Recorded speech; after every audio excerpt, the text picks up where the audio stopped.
네, 여러분 안녕하세요. 오늘 아침 글로벌 증시 브리핑 진행의 장유진입니다. 저희 방송은 월요일부터 금요일 아침 8시부터 10시까지 이 글로벌 증시를 아우르는 전략으로 여러분들께 인사를 드리고 있습니다. 8시부터 9시까지는 미증시 애프터마켓 그리고 지난주 흐름 저희 월요일에는 살펴볼 거고요. 이어서 9시부터 10시까지는 국내 증시 또 아시아 증시 전략까지 함께 짜보도록 하겠습니다. 이 8월 한 달간 중화권 증시도 글로벌 증시 이 상승률 상위권에 올랐고요. S&P 500은 상승 흐름 계속해서 완만하게 이어왔습니다. 여기에 러셀 지수가 좀 더 탄력을 보여줬죠. 그런 만큼 저희가 이제는 투자자로서 글로벌 증시 전반으로 시야를 넓혀야 한다는 점 함께 체크해가면서 저희 오늘 아침 글로벌 증시 브리핑에도 많은 관심과 응원을 부탁드립니다.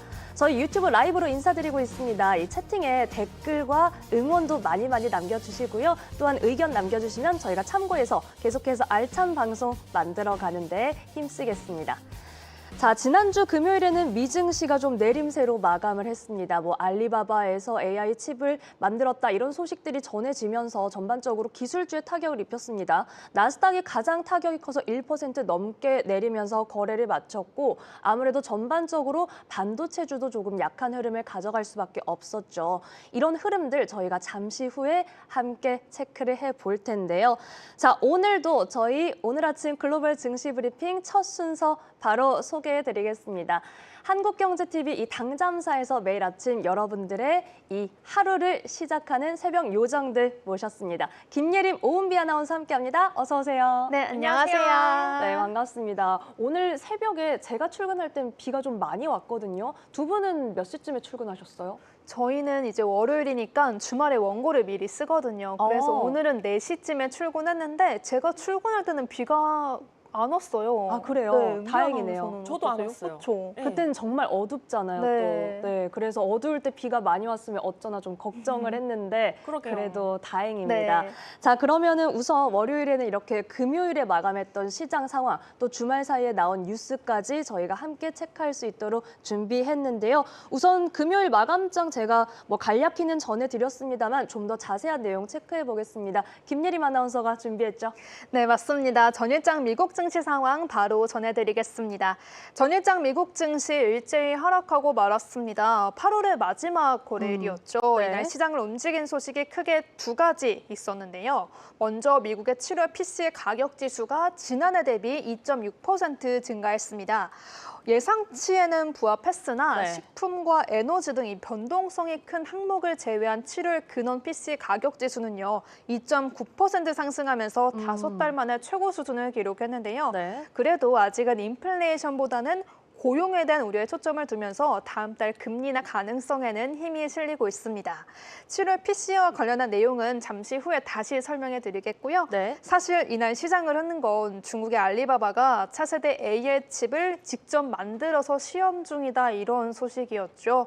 이제 정말 중국 기업들이 미국 기업들에게 의존하지 않고 반도체 칩을 만들어낸다는 소식에 필라델피아 반도체 지수 보시면요 3% 넘게 하락했거든요. 지금 주가가 나가고 있는데 반도체 관련주들이 일제히 낙폭을 키워갔습니다. 또 9월은 보통 주식시장에서 수익률이 가장 안 좋은 달이다 이런 인식이 크거든요.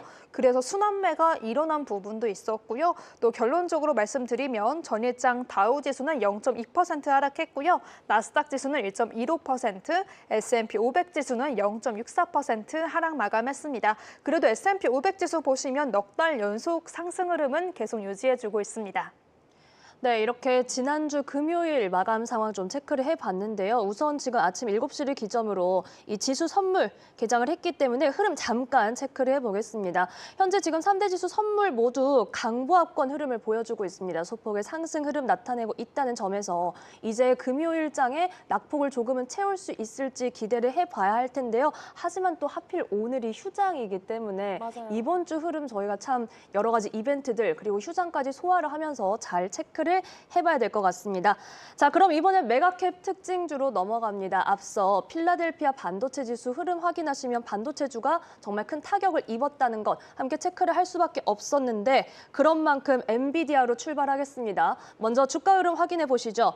자, 엔비디아 이 실적 발표 주간을 소화했던 지난주입니다. 그런데 이 실적 발표를 기다리면서 그 전부터 좀 약하게 소폭의 약세를 가져가더니 3거래일 연속해서 하락했습니다. 정규장에서 3%대 약세, 여기 애프터마켓에서도 조금 더 탄력이 떨어지는 흐름을 보였었는데 자, 엔비디아와 관련해서 자세한 소식 오은비 아나운서가 짚어주시죠.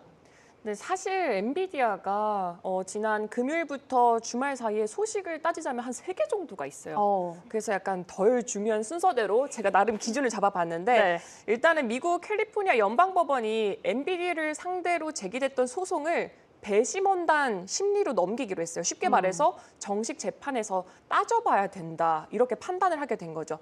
문제의 핵심은 유럽 자동차 기술 기업인데 이름이 발레오라는 기업이 있거든요. 여기가 자동차 부품사인데 여기에 기밀 데이터가 엔비디아 쪽으로 흘러갔다. 이게 가장 큰 쟁점이었어요. 네. 엔비디아는 과거에 발레오와 함께 이 메르세데스 벤츠 프로젝트를 함께 했었는데요. 당시에 이 발레오 소속 엔지니어 한 명이 2021년에 엔비디아로 이직을 했습니다. 근데 그 이후에 화상회의를 하던 중에 발레오 직원들이 그 엔지니어의 화면에서 이 발레오 소스 코드를 그대로 목격을 한 거예요. 엄청나죠. 그쵸. 그래서 이걸 또 캡처를 해서 증거로 법원에 제출하게 됐습니다. 그래서 이 장면 자체가 이번 소송의 좀 핵심 근거가 되게 된 겁니다. 그래서 엔비디아는 일단은 혐의가 사실이 아니다. 뭐 같은 사건이 독일 법원에서는 이미 기각이 됐었다. 이렇게 말을 했거든요. 근데 미국 법원은 발레오의 주장을 좀 일부적으로는 받아들이는 분위기였어요. 이 판사가 엔비디아가 발레오의 영업 비밀을 썼다고 볼 수 있는 정황이 있다. 이렇게 판단을 했는데 실제로 엔비디아의 자율주행 코드에서 발레오의 코드랑 굉장히 유사한 기능들이 발견됐다고 했습니다. 일단은 아직까지는 좀 더 지켜봐야 되고 정식 재판은 한 11월쯤에 열릴 예정이라고 합니다. 11월. 네. 그리고 이어진 두 번째 소식도 전해드릴게요. 두 번째 소식은 좀 매출과 관련된 소식인데요. 2분기 실적이 지난주에 나왔잖아요. 근데 여기서 굉장히 좀 흥미로운 사실이 나왔습니다. 2명의 고객이 전체 매출의 39% 차지했다는 거예요. 엄청나죠. 40%네요. 비중이 거의. 그렇죠. 네. 거의 40%인데 구체적으로 고객 A가 이거 비밀이어서 고객 A라고 할게요. 고객 A가 23%, 고객 B가 16%를 담당했는데 1년 전에 같은 시기와 비교했을 때 고객 A가 14%, 고객 B가 11%였거든요. 그러니까 A 같은 경우에는 뭐 9% 가까이 올라갔고 B 고객도 5% 올라왔어요. 그래서 특정 고객의 의존도가 점점 더 커지고 있다라는 게 우려가 제기됐습니다. 그래서 HSBC 애널리스트가 이 클라우드 서비스 업체들의 2026년 자본 지출 계획이 현재는 좀 뚜렷하지가 않잖아요. 이런 상황에서 단기적으로 엔비디아의 이 실적 상향이라던가 주가 상승 모멘텀은 조금은 제한적일 수가 있다라면서 엔비디아에 대해서 보유 의견을 그대로 유지를 하기도 했습니다. 근데 이렇게 함에도 이제 엔비디아 쪽에서 조금은 또 자신감을 드러냈어요. 이 투자자들에게 AI 시스템에 대한 수요는 여전히 튼튼하다 이렇게 말을 하기도 했고요. 또 기존 클라우드 업체들뿐만 아니라 뭐 일반 기업들도 있고 대형 클라우드 기업에 도전하는 이 네오 클라우드 기업들이라고 하거든요. 이런 네오 클라우드 기업들까지 고객층이 넓어지고 있다라고 했습니다. 특히나 이 해외 정보와의 거래까지도 늘고 있는데 엔비디아는 올해에만 이 주권 AI 프로젝트를 통해서 200억 달러 규모의 매출을 기록할 거라고 밝혔는데요. 여기서 주권 AI가 각국 정부가 자국 내에서 AI 인프라를 직접 구축하려는 움직임을 뜻하는 거예요. 그래서 이쪽에서만 우리는 200억 달러를 벌어들이겠다 이렇게 또 말을 하기도 했어요. 근데 가장 중요했던 건 사실 이 세 번째 소식입니다. 앞에서도 잠깐 말씀을 주셨는데 여기 처음에 이제 보도된 건 월스트리트 저널이었어요. 중국의 알리바바가 엔비디아의 H20 칩을 대신할 수 있는 신형 AI 칩을 개발하고 있다라는 소식이 나왔어요. 지금까지 알리바바가 만든 클라우드용 칩은 특정 작업에만 좀 최적화가 되어 있는데요. 이번 신형 칩은 조금 더 범용성이 있어가지고 뭐 다양한 AI 추론 작업에 쓸 수 있도록 설계가 됐습니다. 근데 현재까지는 아직까지는 좀 시험 단계에 있어요. 근데 사실 지금 H20 출하 자체가 어느 정도는 브레이크가 걸린 상황에서 여러 나라, 여러 기업들이 H20 칩을 좀 대체할 만한 칩들을 만들어내고 있거든요. 거기에 지금 알리바바가 도전장을 내밀었다는 거죠.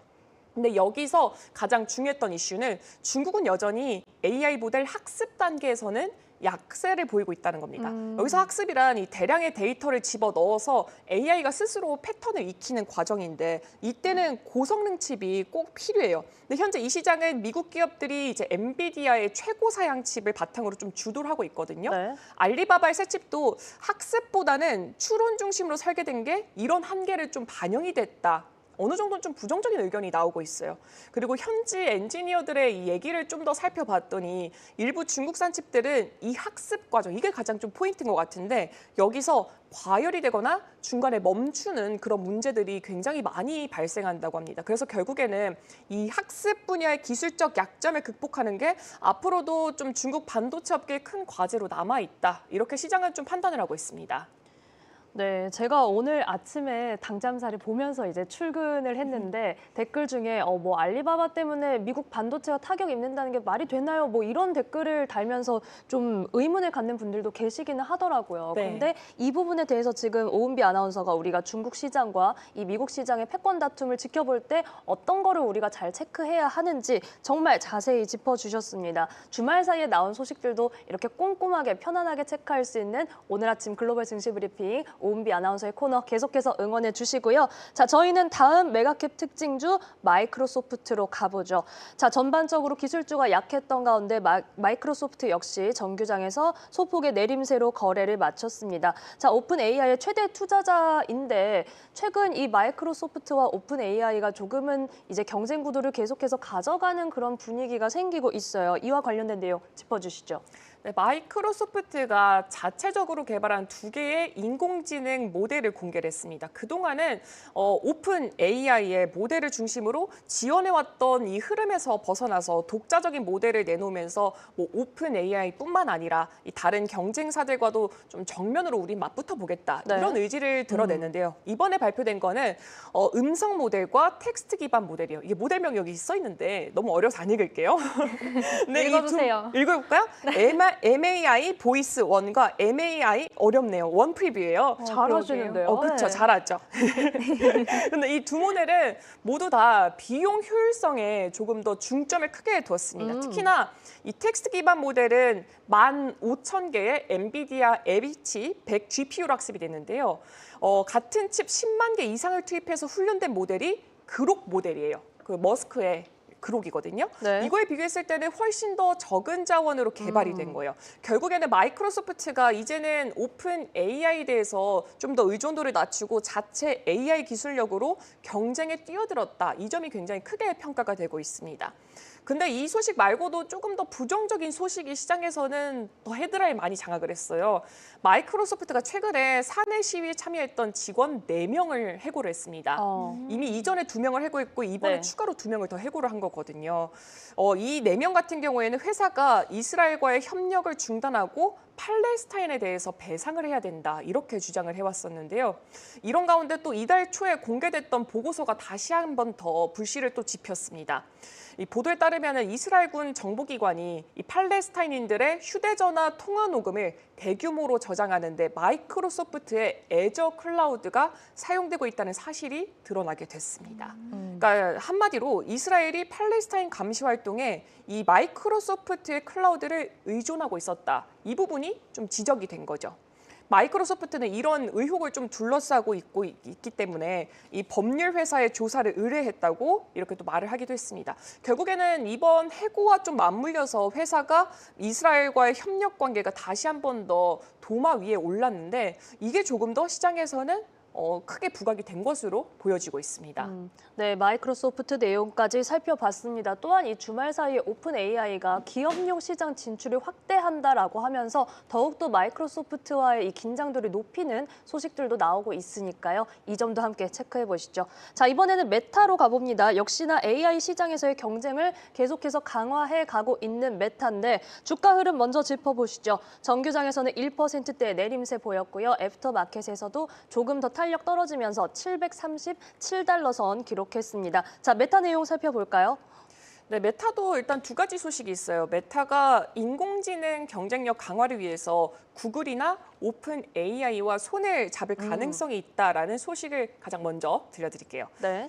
최근에 새로 꾸린 게 메타 슈퍼 인텔리전스 랩스라는 이 팀이잖아요. 여기서 이 자사 챗봇 메타 AI에 구글의 제미나이 모델을 이렇게 붙이는 방안을 검토한 것으로 알려졌어요. 그리고 오픈 AI 모델을 활용해서 뭐 인스타그램이나 페이스북 이게 다 메타 거잖아요. 이 메타의 앱 속에 AI 기능을 강화하는 논의까지 오갔다고 합니다.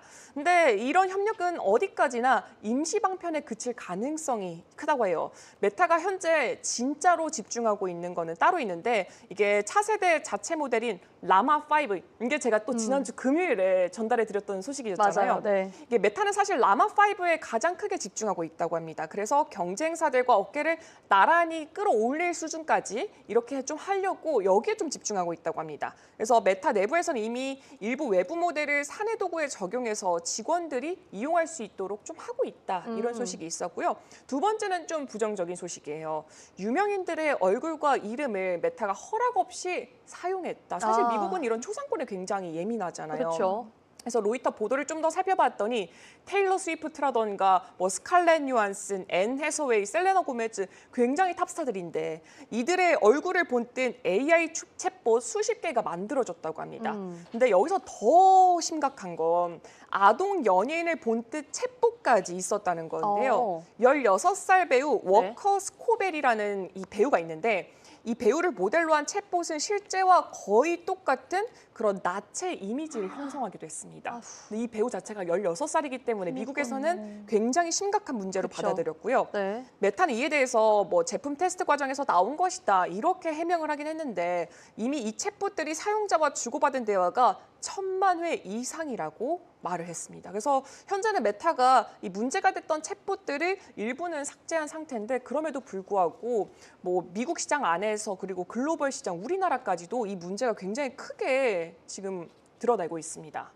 이런 챗봇과 관련해서는 정말 윤리적인 문제, 이런 질문들이 계속해서 좀 나올 수밖에 없는 것 같습니다. 메타에 대해서 좀 기대해 볼 만한 소식, 그리고 아쉬운 소식까지 함께 살펴봤고요. 자, 저희는 메가캡 특징주 마지막으로 테슬라 한번 체크를 해보겠습니다. 자, 먼저 테슬라의 주가 흐름 보면요. 정규장에서 좀 빠졌습니다. 3% 넘게 내리면서 333달러 선, 여기에 보합권에서는 뭐 큰 흐름은 별달리 없었는데, 자, 테슬라도 조금 아쉽게 볼 수 있는 소식이 있었죠. 네, 테슬라가 최근 이 법원의 판결에 불복해서 항소를 제기했다라는 소식이 있는데요. 이 사건 자체를 조금 요약해서 말씀드리자면 네. 2019년에 이제 플로리다에서 일어났던 교통사고와 연관이 돼 있습니다. 당시 운전자가 테슬라 모델 S 최고 버전이죠. 이걸 타면서 향상된 오토파일럿, 일반 오토파일럿보다는 조금 더 높은 버전이에요. 이 기능을 켠 상태에 있었어요. 근데 주행 도중에 휴대폰을 잡으려다가 교차로를 그대로 통과를 했고요. 그 과정에서 보행자와 충돌을 하면서 한 명이 숨지고 한 명이 크게 다쳤다. 이런 사고가 있었습니다. 그래서 이 사건에 대해서 마이애미 연방 배심원단이 테슬라에게 책임이 있다면서 무려 2억 4,250만 달러를 배상하라는 판결을 내렸습니다. 근데 당연히 테슬라는 이 금액 너무 지나쳐요. 이렇게 하면서 좀 반발을 했어요. 그래서 법원에 판결을 취소하거나 새로운 재판을 열어달라 이렇게 요청을 한 겁니다. 테슬라 측 변호인단은 이 보상적 손해배상액은 좀 절반 이하로 줄여야 되고 징벌적 손해배상액도 법이 정한 이 상한선에 맞춰야 한다라고 이렇게 주장을 하고 있고요. 또 우리가 자는 사이에 있었던 소식이 있는데 일론 머스크가 갖고 있는 게 트위터, X잖아요. 네. X가 지금 안드로이드에서 10억 다운로드를 돌파했다고 합니다. 와, 엄청나죠. 그래서 네. 오늘이 지나고 나서 다음 날까지도 이 소식이 조금 주가에 반영이 될 수 있을지를 조금 더 지켜보시는 게 좋을 것 같습니다. 두 분도 X 사용하시나요? 전 잘 쓰고 있어요. 실제 포스팅도 좀 많이 하세요? 전 포스팅은 안 하고 주식 관련된 그런 걸 좀 열심히 보고 있어요. 약간 레딧처럼 보고 있거든요. 되게 많아요. 그러면 저는 안 쓰고 있어서 유용한가요? 뭐 저는 뭐 X도 쓰고 트루스 소셜까지도 쓰고 있어가지고 참 말이 많더라고요. 많은 분들이. 빠른 소식을 접하려면 또 어쩔 수 없는. 트럼프 네. 대통령이 말이 진짜 많아요. 이 말에 대해서 저희가 잠시 후에 또 체크해볼 이슈도 있는데 예림 아나운서랑 잠시 후에 체크해보고요. 자, 빅테크 흐름 먼저 살펴봤고 오은비 아나운서와 나머지 특징주 다음 순서 순서로 체크해 보겠습니다. 자, 이번에는 예림 아나운서와 함께 저희가 글로벌 IB들이 주목한 종목, 좀 이 시간을 통해서 어디에 투자하면 좋을까 발굴을 해볼 수 있을지 기대가 되는데, 자, 저희가 첫 번째로 만나볼 종목 어떤 걸까요? 네, 먼저 글로벌 증권사 인터랙티브 브로커스입니다. 네. 티커명 IBKR인데요. 리톨트 웰스 매니지먼트가 이 인터랙티브 브로커스를 주목하고 있습니다. 기관과 전문 투자자들이 많이 애용하는 증권사인데 골드만삭스, 모간 스탠리, 또 JP 모간 뒤를 이어서 큰손 투자자들이 가장 많이 이용하는 금융 서비스라 보시면 되는데요. 일단 정말 주목해 볼 만한 게 저번 주 월요일부터 인터랙티브 브로커스가 S&P 500 지수에 편입됐어요. 대신 월그린스 부츠 얼라이언스가 상장 폐지돼서 좀 아쉬운 면이 있지만 새로 S&P 500 지수에 편입된 만큼 기본적으로 기관이나 개인에서 꾸준히 매수할 가능성이 높아졌고요. 네. 또 실적도 아주 탄탄합니다. 올해 만들어진 새로운 계좌가 52만 개나 되더라고요. 엄청나죠. 네. 벌써 작년 기록을 깨버린 겁니다. 2분기 영업이익률도 보면 75%나 증가했거든요. 이익률만 보면 글로벌 금융사들 가운데 최상위 자리를 차지했고요. 또 24시간 거래가 가능해지면서 심야 거래량이 170%나 증가했습니다. 네. 다들 자기 전에 매수하시나 봐요. 심야 거래량이 이렇게 많이 저도 늘어난 거 보면 그렇습니다. 네, 원래 자기 전에 많은 생각이 들잖아요. 많이 생각이 들죠. 그렇죠. 3분기 실적 발표는 또 10월에 앞두고 있는데 매출도 11% 증가할 걸로 내다보고 있습니다. 로빈후드랑 좀 비교해 보면 월가에서 이런 말도 하더라고요. 로빈후드가 화려한 퍼포먼스를 추구하는 아이돌이라면 인터랙티브 브로커스는 묵직한 실력파다. 이렇게 평가를 영혼이네요. 해줘서 네, 이렇게 말하는 걸 보면 향후 성장률을 좀 주목해보면 좋지 않을까 싶습니다. 다만 여기서 주의할 점은요. 주가가 65달러를 넘기면 상승세가 쭉 이어지겠지만 만약에 50달러까지 떨어진다면 매수를 좀 고민해 봐야 할 타이밍이라고 전하기로 했습니다. 인터랙티브 브로커스 전일장 0.73% 하락한 62달러에 거래를 마쳤네요. 네, 65달러 선을 돌파하는지 이 여부가 중요하다. 인터랙티브 브로커스 살펴봤습니다. 자, 두 번째 기업은 이 종목명을 어떻게 읽어야 할지 오늘 예림 아나운서한테 물어봐야겠다 싶었는데 종목명이 조금 어렵거든요. 한번 보여주시겠어요? 네, 일단 다음 기업은 카루입니다. 보시면 그 스캔 띄워주시면요. 네, 카루. 알파벳 띄워드릴게요. O가 네. 앵커님 스캔 보시면 네. 알파벳 O가 지금 하나, 둘, 셋, 넷, 다섯 개나 붙어 있어요. 이걸 제가 어떻게 읽나 봤더니 카루로 읽긴 하는데 이 카루 어떻게 해야 되지? 좀더 리얼리한 소리 아닌가요? 카루루루. 네. 네, 아무튼 이렇게 끝음을 현지인처럼 살려줘야 한다고 하더라고요. 카루루. 네.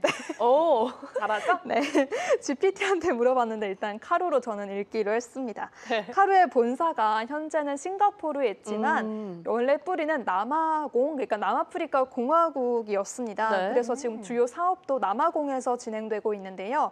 나스닥에 상장되어 있고 티커명은 KARO입니다. 일단 어떤 기업인지 먼저 설명해 드리자면요. 네. 쉽게 말해서 차량용 스마트폰, 스마트폰 매니저다 이렇게 보시면 될 것 같습니다.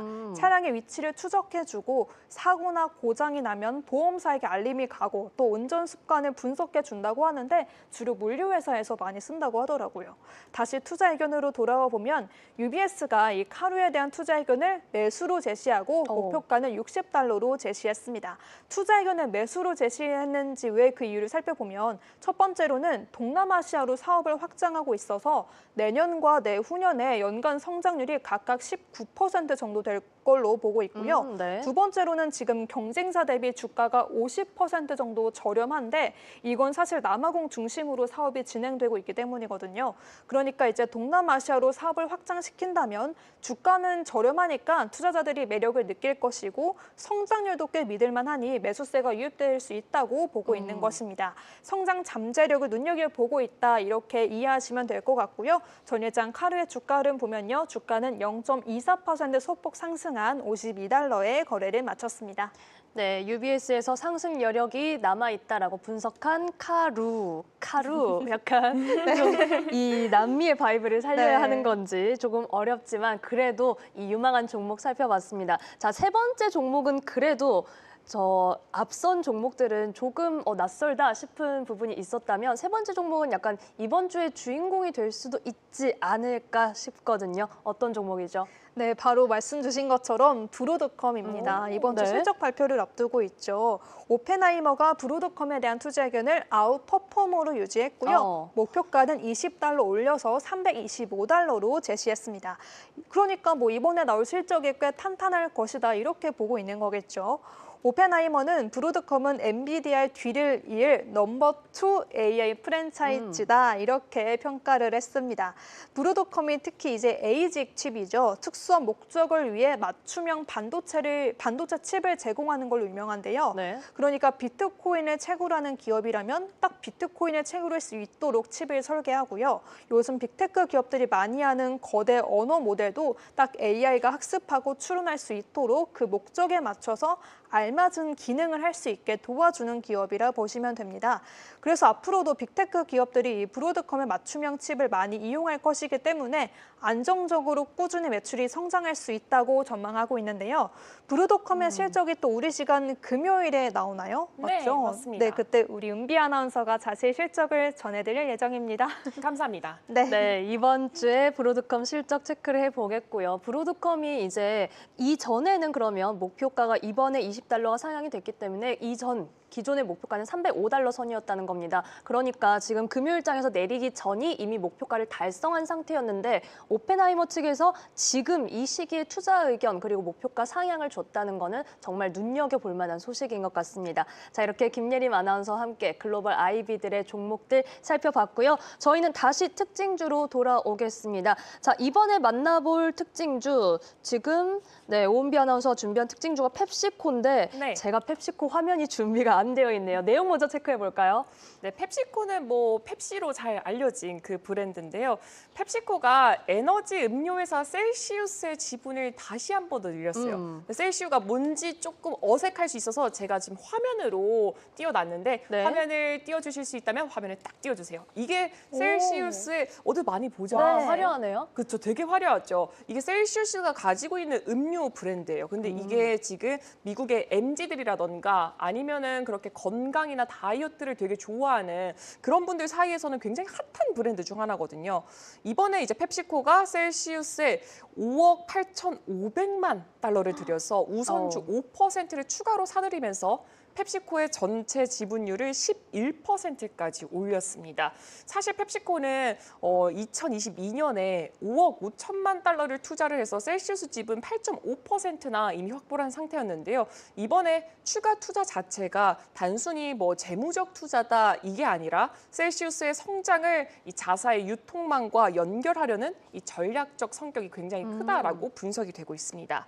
또 대표적인 예가 셀시우스의 건강 웰니스 브랜드 알라니 누라는 게 있는데요. 이게 방금 보여드렸던 그 음료를 갖고 있는 브랜드예요. 이번 거래를 통해서 이 브랜드는 미국과 캐나다의 펩시코의 유통망을 활용할 수 있어요. 그래서 본격적으로 좀 더 크게 확대가 될 수 있고요. 네. 업계에서는 뭐 펩시코가 알라리누의 빠른 성장세, 특히나 제가 아까도 말씀드렸던 것처럼 피트니스와 건강에 관심 많은 여성 소비자들의 폭넓은 지지를 바탕으로 좀 전략적으로 활용하는 게 아닌가라면서 긍정적인 의견들을 제시하고 있습니다. 네, 이렇게 긍정적인 내용들이 나온 펩시코 정규장에서는 1%대 오름세 거래 마쳤습니다. 여기에 강보합권 흐름 더하면서 애프터마켓까지 거래가 됐는데 최근에 미국에서 뭐 이렇게 좀 건강하고 맞아요. 건강해 보이는 그런 그쵸. 이미지들의 어떤 소비가 늘고 있는 만큼 앞으로 기대해 보겠습니다. 자, 다음으로는 저희 인텔을 좀 살펴보죠. 먼저 인텔의 주가 추이를 만나볼 텐데요. 네, 인텔이 정규장에서 2%대 내림세 보였고 애프터마켓에서도 뭐 소폭의 흐름을 유지했습니다. 지금 인텔과 관련해서는 저희가 뭐 투자 매력도가 좀 흔들릴 수 있다 이런 여러 가지 물음표들도 나오고 있는 상황인데 정부와 관련해서 뉴스가 정말 하루에 하나씩은 나오는 것 같아요. 맞아요. 네, 이 내용 살펴볼까요? 네, 인텔은 일단 미국 상무부가 인텔과 삼성 그리고 SK 하이닉스의 중국 법인을 검증된 최종 사용자 즉 VEU 목록에서 제외하기로 했습니다.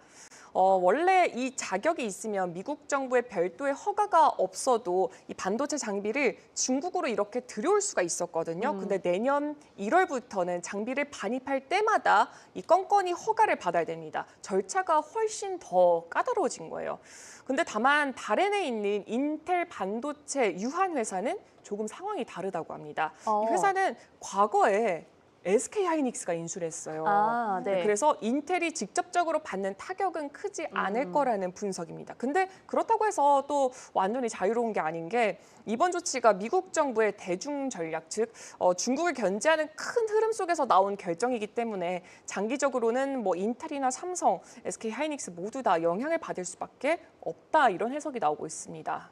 네, 인텔을 비롯해서 지금 이 전반적인 내용들 살펴봤습니다. 자, 다음으로 살펴볼 기업은 요즘에 좀 투자자들한테 많이 주목을 받고 있는 것 같아요. 아이렌인데요. 주가 흐름 먼저 살펴보시죠. 지금 오늘 만나본 종목들 중에서도 가장 강한 흐름, 정규장에서 15% 가까이 오르면서 거래 마쳤고 여기에 애프터마켓에서도 2%대의 강세를 더했습니다. 실적도 내놨고 기분 좋은 소식들도 내놨고 투자자들의 주목도가 좀 더 높아지지 않을까 싶은데 네. 아이렌 살펴주시죠.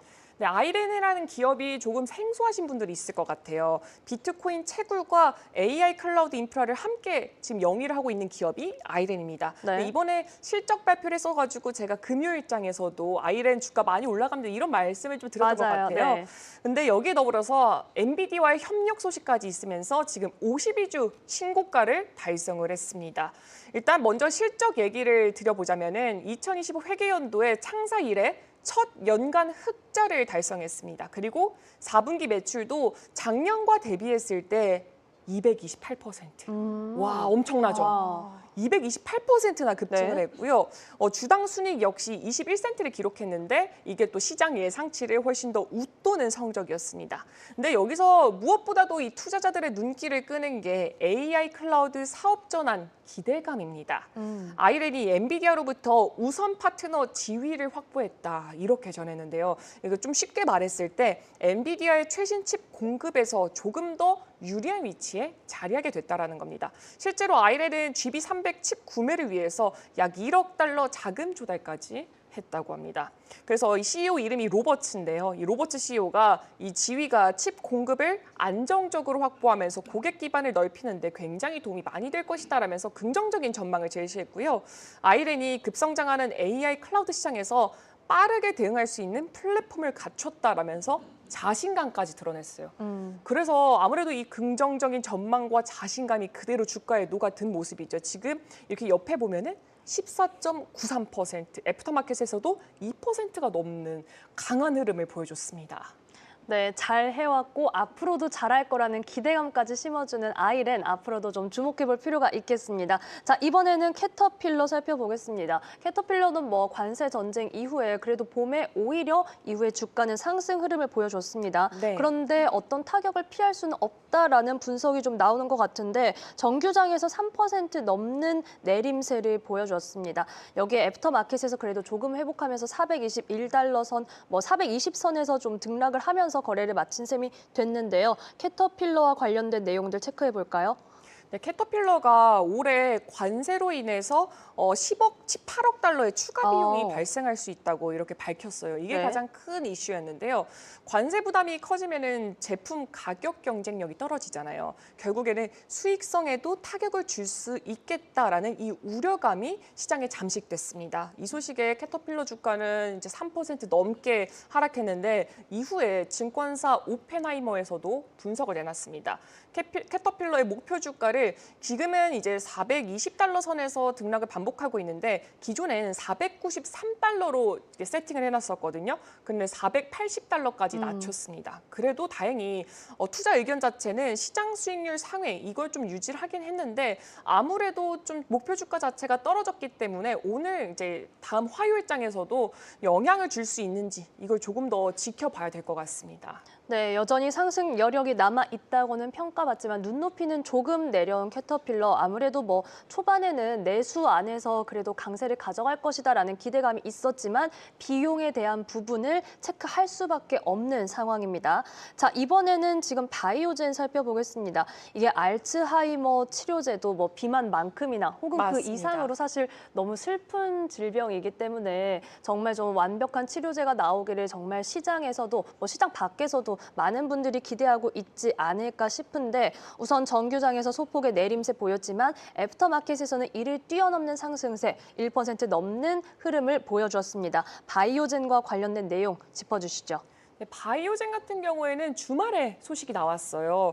바이오젠이란 회사와 에자이가 알츠하이머 치료제 레켐비의 새로운 버전이 미국 규제 당국의 승인을 받았다 이렇게 밝혔어요. 네. 이번에 허가가 된 거는 환자 스스로가 주 1회 이렇게 맞을 수가 있는 자가 주사형 레켐비 오토 인젝터라고 불리는데요. FDA가 이거를 승인을 하면서 오는 10월 6일에 미국에서 정식 출시가 될 예정입니다. 사실 알츠하이머 인구가 워낙 많기 때문에 이런 제품이 빨리 나오길 바랬던 만큼 주가가 어느 정도 반응을 보일 거다 이렇게 평가가 되고 있고요. 이번 시제품 같은 경우에 잠깐 말씀드리자면은 경도 인지장애 혹은 경도 치매 단계의 알츠하이머 환자를 또 대상으로 하고 있습니다. 기존에는 정맥 주사 방식으로 18개월 동안 2주마다 병원을 방문해서 맞아야 했는데 네. 앞으로는 4주마다 정맥 주사를 유지하거나 주 1회로 자가주사형 오토인젝터로 전환할 수 있는 이런 선택지가 생기게 된 겁니다. 참고로 FDA는 이미 2023년 2년 전에 레켐비의 정맥 주사 버전을 처음 승인했고요. 이후에 영국, 일본, 중국처럼 다른 나라에서도 허가가 이루어진 바가 있습니다. 네, 바이오젠 살펴봤습니다. 이 알츠하이머 치료제와 관련된 내용들 봤고요. 저희가 특징주가 조금 남았지만 시간 네. 관계상 이번엔 김예림 아나운서에게 넘어가 보겠습니다. 자, 저희가 이 금요일에 주시할 수밖에 없었던 게 7월 PC입니다. 뭐 시장의 예상에는 부합했는데 그래도 뭐 여전히 높은 물가라는 분석은 나오고 있습니다. 이와 관련된 자세한 내용 준비했죠? 네, 먼저 9월 FOMC를 앞두고 연준이 가장 중요하게 생각하는 인플레이션 지표죠. 7월 PC가 공개됐습니다. 일단 수치를 살펴보면요. 7월 PC는 지난해 대비 2.6% 증가했고요. 지난달 대비로는 0.2% 상승했습니다. 네. 변동성이 큰 식품목이죠. 식품과 에너지 가격을 제외한 근원 PC는 지난해 대비 2.9% 상승하면서 지난 2월 이후 가장 높은 수준으로 증가했는데요. 수치상으로 보면 인플레이션이 아직은 끈적하지만 대부분 예상치에 부합했기 때문에 금리 인하는 무리 없이 진행될 것이다. 시장은 이렇게 보고 있습니다. 사실 시장은 이런 인플레이션 지표가 나올 때마다 수치 자체만 보고 판단하는 게 아니라 세부 사항을 좀 자세히 뜯어보거든요. 이번에 나온 PC를 자세히 보면요. 미국인들의 7월 소비 지출이 그러니까 물가가 아니라 소비 지출 자체가 넉 달 만에 최고 수준을 기록했습니다. 인플레이션이 오르는데도 불구하고 미국인들이 돈을 꽤 많이 쓰고 있다는 뜻이죠. 맨날 물가가 너무 올랐다, 경기가 너무 안 좋다 하면서도 미국인들은 여전히 지갑을 열고 있다는 게 증명되면서 네. 향후 기업들의 실적에 잘 나올 수 있다. 또 이런 걸 유추해 볼 수 있겠고요. 사실 서비스 가격이 지난해 대비 0.4% 오른 것도 포트폴리오 비용이 증가했기 때문이라고 해석하고 있습니다. 달러도 금리가 인하되면 약세를 나타내겠지만 미국의 달러가 견조하다는 걸 증명할 수 있고요. 반대로 인플레이션을 잡기는 좀 힘들 수 있겠다 이렇게 해석을 해볼 수도 있겠습니다.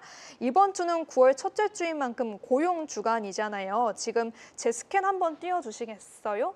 네. 지금 PPT를 보면 CME 패드워치에서 집계한 금리 인하 확률이 87.4%로 나와 있거든요. 이런 걸 보면 이제 인플레이션 지표, PC는 한숨 넘겼다 이렇게 해석해 볼 수 있을 것 같고요. 이제 남은 건 이번 주 고용 주간일 것 같습니다. 네, 이 연준의 목표인 2%대 물가로 오기에는 뭐 2% 되긴 합니다만 그래도 이 3%의 위쪽이 좀 붙어있는 끈적한 물가가 지속되고는 있습니다. 하지만 그래도 이번 주에 나오는 고용 지표가 터닝 포인트가 될 수 있을지 저희가 지켜봐야겠고요. 이런 흐름들 속에서 국채 시장의 반응까지 좀 살펴볼까요? 네, 이날 아무래도 인플레이션과 관련한 중요한 지표가 나왔기 때문에 국채 시장도 반응할 수밖에 없었는데요. 먼저 설명을 좀 해드리자면 10년물이나 30년물 국채 국채 금리는 인플레이션의 경기 전망에 민감합니다. 그러니까 금리가 내려가더라도 경기가 안 좋을 걸로 예상이 되면 안전자산에 대한 선호가 늘어나기 때문에 장기물 국채 금리는 올라가고요. 제가 아까 근데 소비 지출은 넉 달 만에 가장 크게 증가했다고 말씀드렸잖아요. 네. 그래서 금리 인하는 경기 회복으로 이어질 수 있다는 전망이 커지면서 10년물, 30년물 국채 금리는 상승했습니다. 여기에 그래도 좀 인플레이션을 우려하는 시각이 많다 이런 부분은 좀 전해드리고요. 2년물 등 단기물 국채 금리 같은 경우에는 통화 정책, 그러니까 금리 인하에 민감하게 또 반응을 해주는데요. 우리 시간으로 금요일 새벽 4시 반쯤에 데일리 샘플한 연은 총재가 등장했습니다. 이제 곧 통화 정책을 다시 조정할 시점이 될 것이라 말했는데요. 한마디로 이제 금리를 인할 타이밍이다 이렇게 말을 해주면서 2년물 국채 금리는 홀로 하락한 모습이죠. 낙폭을 순간 바로 확대하고 말았습니다. 네, 이렇게 국채금리 흐름까지 짚어봤고요. 저희가 두 번째 이슈가 트럼프 대통령의 상호 관세 과연 적법하냐라는 내용인데 이 내용 짧게만 좀 볼 수 있을까요? 네, 짧게 전해드리겠습니다. 네. 전 세계가 지금 트럼프 대통령의 상호 관세로 떠들썩한 가운데 정작 미국에서는 이 상호 관세 제동을 거는 판결이 나왔습니다. 미국 법원이 1심에 이어서 2심에서도 트럼프 대통령이 명령한 상호 관세는 권한을 넘어서는 결정이다 이렇게 판단한 건데요. 지난 4월 2일이었죠. 지금 나가는 영상이 그 당시인데 맞아요. 벌써 6개월이 지났습니다. 저희도 6개월 전에 그 상호관세 행정 명령을 보면서 좀 저게 뭐지? 우리나라는 어딨지? 이렇게 살펴본 맞아요. 기억이 있는데 미국 법원이 이걸 대통령의 권한 남용이라고 이제 본 것입니다. 항소법원 재판부는 7대4의 의견으로 트럼프 대통령에게 수입을 규제할 권한은 있지만 이 행정명령으로 관세를 부과할 권한까지는 없다고 설명했고요. 다만 트럼프 행정부에게 대법원에 다시 상고할 기회를 주기 위해서 10월 14일까지는 판결을 유예해 주기로 했습니다. 네, 이렇게 트럼프 대통령의 상호 관세 과연 적법하냐 논란이 이어지고 있는 점 체크를 했고 이 사이에 또 트루스 소셜을 통해서 관세 아니었으면 이 미국의 군사력 유지할 수 없었다 이런 식으로 좀 자신의 정당성을 주장하는 발언까지 나왔습니다.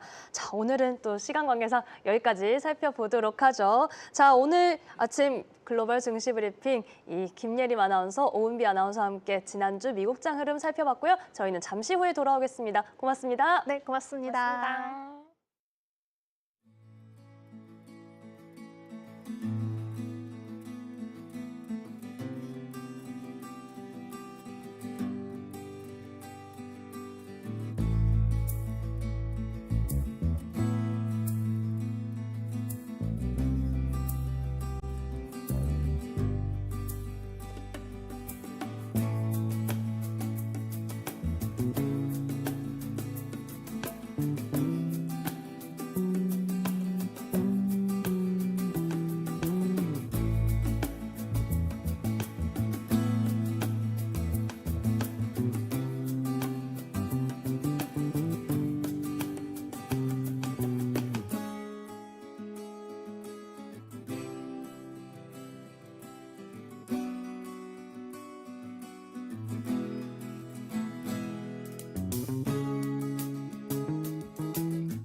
네, 여러분은 오늘 아침 글로벌 증시 브리핑 함께하고 계십니다. 자, 앞서서는 지난주 미국장 흐름 조금 종목별 이슈들을 살펴봤는데요. 이제부터는 이 미국장 그리고 국내 증시까지 포함해서 전반적인 전략 그리고 좀 더 자세한 분석 살펴보겠습니다.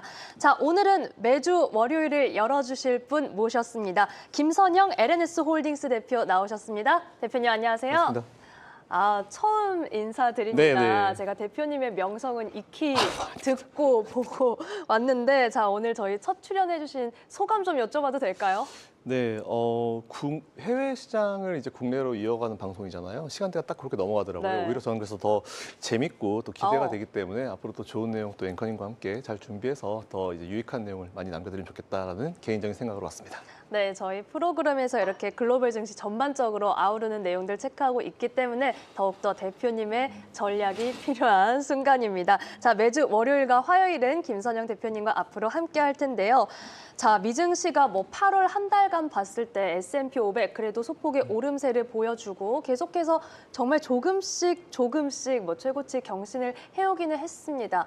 그래서 뭐 크게 보면은 그래도 잘 오고는 있구나 싶은데 금요일에는 또 흔들려 버렸어요. 금요일장 어떻게 보셨나요? 일단은 뭐 금요일은 미국이든지 전 세계가 다 좀 쉬어가는 분위기긴 해요. 게다가 아직 휴가철에 맞빠진 분위기도 네. 좀 분명히 있어서 아직 수급이 좀 원활하지 못한 부분도 분명히 있고요. 게다가 또 미국은 아시겠지만 나스닥이 좀 많이 밀렸는데 나스닥이 그쵸. 많이 밀리는 이유는 엔비디아의 또 영향이 또 있을 수밖에 없을 것 같습니다. 사실 뭐 이따 우리가 뒤에서 다루겠지만 뭐 이거 가지고 엔비디아가 왜 밀려라는 개인적인 좀 생각을 가지고 있거든요. 그래서 일단 뭐 특정 섹터가 좀 쉬어주면서 그리고 좀 최근에 아시겠지만 수급이 조금 쉬어주는 그런 분위기 가운데 이게 겹쳐서 이제 그런 흐름이 나오는 것 같아가지고 뭐 크게 마음 쓰실 필요는 없을 것 같다고 생각하고 있습니다. 딱 대표님이 말씀하신 대로 뭐 엔비디아랑 뭐 이런 것 때문에 밀려 이렇게 의문을 가진 분들도 계시던데 걱정할 필요는 없다라는 말씀으로 또 이렇게 안심을 시켜주셨습니다. 자, 한편 뭐 지난주에 저희가 엔비디아 실적 성적표 중요했고요. 여기에 금요일 밤에 나온 7월 PC 뭐 앞서 잠깐 지표와 관련된 내용들 살펴봤습니다만 이게 여전히 그래도 물가가 높지 않나. 뭐 항상 이 연준의 움직임을 볼 때 물가냐, 고용이냐, 어디에 좀 무게추를 두고 봐야 되는지 저도 좀 고민이 되고 궁금하더라고요. 대표님은 어떻게 보셨어요? 사실 전 세계 중앙은행이나 중앙은행 역할을 하는 기관들 중에 이제 물가 고용을 같이 쓰는 유일한 기관이 연준이잖아요. 다른 나라는 다 물가만 신경 쓰지 고용을 신경 안 쓰거든요. 네. 뭐 잘 아시는 대로 근데 최근에 이제 미국의 고용 시장은 좀 다양하게 생각을 해볼 필요가 좀 있을 것 같아요. 뭐 잘 아시겠지만 트럼프 대통령이 당선이 되면서부터 미국 내에 있는 어떤 이제 정부 기관에 일하는 분들 불필요한 정부 기관을 다 없애고 있잖아요. 그에 따라 가지고 단기적으로 고용이 조금 애매해지고 있는 부분도 분명히 있고 그리고 뭐 지금 M7 기업들이 서로 지금 요즘에 난리인 게 이제 서로 막 이제 AI 인재를 확보하기 위해서 막 수천억을 주고 데리고 오는 상황이잖아요. 이런 상황에서 이제 인력의 어떤 재배치가 굉장히 많이 이루어지고 있는 상황입니다. 이럴 때 오히려 진짜 필요한 인원만 놔두고 불필요한 인원은 오히려 내보내는 상황이 많이 발생을 해요. 그러니까 지금 이제 인력이 많이 기업들끼리 돌아다니고 있는 그런 상황이고 실제로 이건 예전에 이제 전기차 붐이 불었을 때도 네. 전기차 기업들 사이에서도 있었던 일이거든요. 그러니까 인력의 재배치 상황이다라고 보시면 될 것 같아서 오히려 지금 이 노동 시장에 대한 부분은 아직까지 이거 가지고는 평가하기 좀 이르다. 이 난리가 조금 잠잠해지고 나서 이제 그 이후에 판단하면 되는 문제이기 때문에 일단은 뭐 당장 연준이 이거에 대해서 큰 걱정에 대한 멘트는 없지만 그렇다 하더라도 이 상황이 이어지는 거에 대해서 연준은 제일 긴장을 하고 있는 상황이기 때문에 그쵸. 노동 관련 지표는 좀 계속 볼 필요가 좀 있을 것 같습니다. 근데 이게 이런 상황에서 보면은 노동 관련 지표를 발표하는 집단들이 되게 많이 나와요. 오히려 대표적인 게 이제 미국의 노동부죠, BLS. 근데 트럼프 대통령이 얼마 전에 이제 노동 관련 그 부서에서 일하는 그 통계 관련 청장을 잘랐습니다. 맞아요, 네. 이거 도대체 제정신이냐 이런 식으로 잘라가서 이거 뭐 연준만 밀어주는 거야 이런 상황이 나오고 있는데 그만큼 지금 정말 많은 노동 관련 지표를 발표하는 이제 곳이 있고요. 민간단체, 뭐 기업, 국가단체 다 나는데 서로 너무 다른 얘기를 하고 있기 때문에 일단 이게 어느 정도 좀 합이 맞춰지는 그런 지표가 나올 때까지는 굳이 우리가 노동 관련 지표를 너무 마음 쓰실 필요가 없다고 생각하고 있고 제가 알기로는 지금 여전히 균형적으로 이제 미국의 노동 시장이 진행되고 있기 때문에 우리가 신경 쓸 거는 물가밖에 없다라고 생각하는데 사실 물가도 지금 많이 잡았어요. 근데 이제 걱정인 부분은 이제 연준도 지금 금리 인하를 좀 염두를 해두고 있는 부분은 평균 이제 금리가 너무 높죠. 그러니까 연준이 그렇죠. 제일 걱정하는 건 이 네. 높은 금리가 고착화되는 걸 제일 걱정하는데 그것 때문에 아마 제가 봤을 때 올해는 한 번에서 한 두 번 정도 금리 인하를 하지 않을까라는 생각이어가지고 전반적인 그림을 그거를 베이스로 좀 보시면 될 것 같다는 생각을 가지고 있습니다. 이제 정말 뭐 9월 FOMC가 거의 3주도 남지 않은 상황이 됐는데 금리 인하 뭐 2번까지도 네. 가능할 수 있다라고 보신다라는 의견까지도 저희가 확인을 해봤습니다. 더군다나 이번 주에 또 이 고용 보고서가 나오기 때문에 이 부분 좀 긴장하고 봐야 되나 싶었는데 대표님은 뭐 그 정도의 어떤 너무 네. 우려할 필요는 없다라는 의견까지 체크를 해봤습니다. 저희가 좀 시장 보면서 글쎄요, 저만 그랬을까요? 걱정이 좀 컸나 봐요. 이렇게 고용도 걱정하고 물가도 걱정하고 와, 알리바바 AI 칩 나왔어? 이제 미국 정말 위협받는 거 아니야? 저는 거의 뭐 딥시크 때처럼 걱정해야 되는 건가? 뭐 그런 부분도 있었거든요. 네. 어떻게 보세요? 그럴 뭐- 필요 없다는 말씀이신 거죠? 맞아요, 맞습니다. 네. 사실은 전 딥시크도 그때 당시에도 똑같은 의견을 제시했었어요. 다행히 근데 딥시크가 지난 우리 명절 때 있었잖아요. 네. 근데 또 명절이 다가오고 있는데 또 이 시점에 또 중국이 또 뭔가 만들어 주네요. 그때 명절 대화가 거의 딥시크였죠. 뭐. 그렇죠, 맞아요. 네. 그래서 지금 딥시크 얘기 아무도 안 하잖아요. 제가 봤을 때는 1년까지도 안 걸려요. 한 4, 5개월 후에는 어. 아무도 AI, 알리바바 AI 얘기 안 할 거라 생각합니다.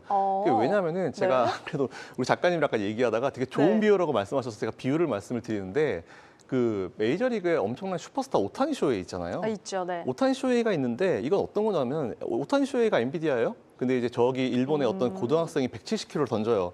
근데 그 친구 때문에 오타니가 긴장하겠습니까? 긴장 안 하거든요. 아, 그 느낌이고 첫 번째. 두 번째로는 이미 알파벳 같은 기업들은요 자체 칩이 있어요.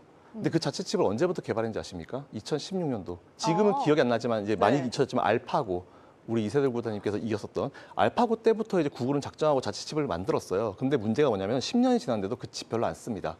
최근에 조금 이슈가 나왔던 거는 엔비디아가 또 흔들었던 이슈가 나온 건 뭐냐면 챗GPT에서 이제 그 구글의 그 칩을 자체 칩을 쓸 수 있다는 얘기가 나오면서 엔비디아가 밀렸는데 그 이후에 챗GPT에서 오픈AI에서 아니 우리 안 쓰는데 이렇게 나왔어요. 그러니까 이게 정확한 팩트가 좀 많이 체크를 할 필요가 좀 있을 것 같고요. 그러니까 알리바바가 이제 이런 자체 칩을 그러니까 우리가 이런 기업들이 왜 자체 칩을 만드는지가 중요해요. 마이크로소프트도 원래 오래 한다고 했다가 밀렸거든요. 내년에 밀렸어요. 자체 칩을 왜 만드는지 우리가 좀 생각해 볼 필요가 있는데 네. 그만큼 AI는 개발이 빠르고 기업들의 경쟁은 심합니다. 칩을 빨리 확보해야 되죠. 근데 엔비디아가 생산을 못 해요. 왜? TSMC가 못 만들어 주거든요. 그러니까 엔비디아가 우리 전용 라인 만들어 달라고 했는데 TSMC에서 뭐라고 했어요?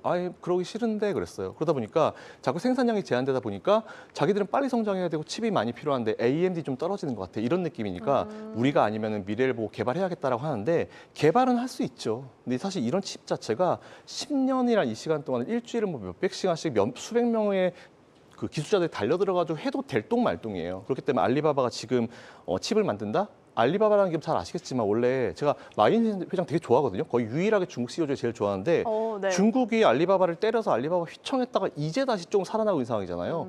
그럼 칩 만들어봤자 이제 겨우 칩을 만들기 시작했을 텐데 이거 가지고 엔비디아가 긴장한다고요?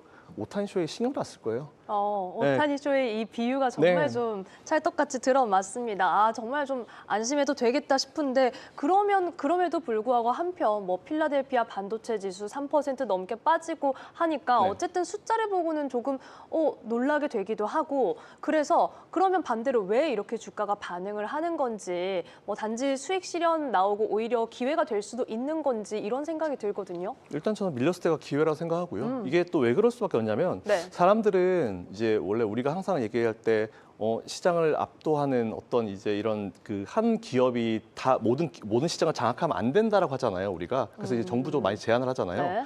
근데 엔비디아에 투자하는 사람들은 그렇게 생각 안 하나 봅니다. 엔비디아가 장악을 했으면 좋겠다고 생각하나 봐요. 네. 근데 엔비디아라는 기업을 보시면 시장 점유율도 말이 안 되고요. 칩 하나 팔아서 남는 그 마진율도요.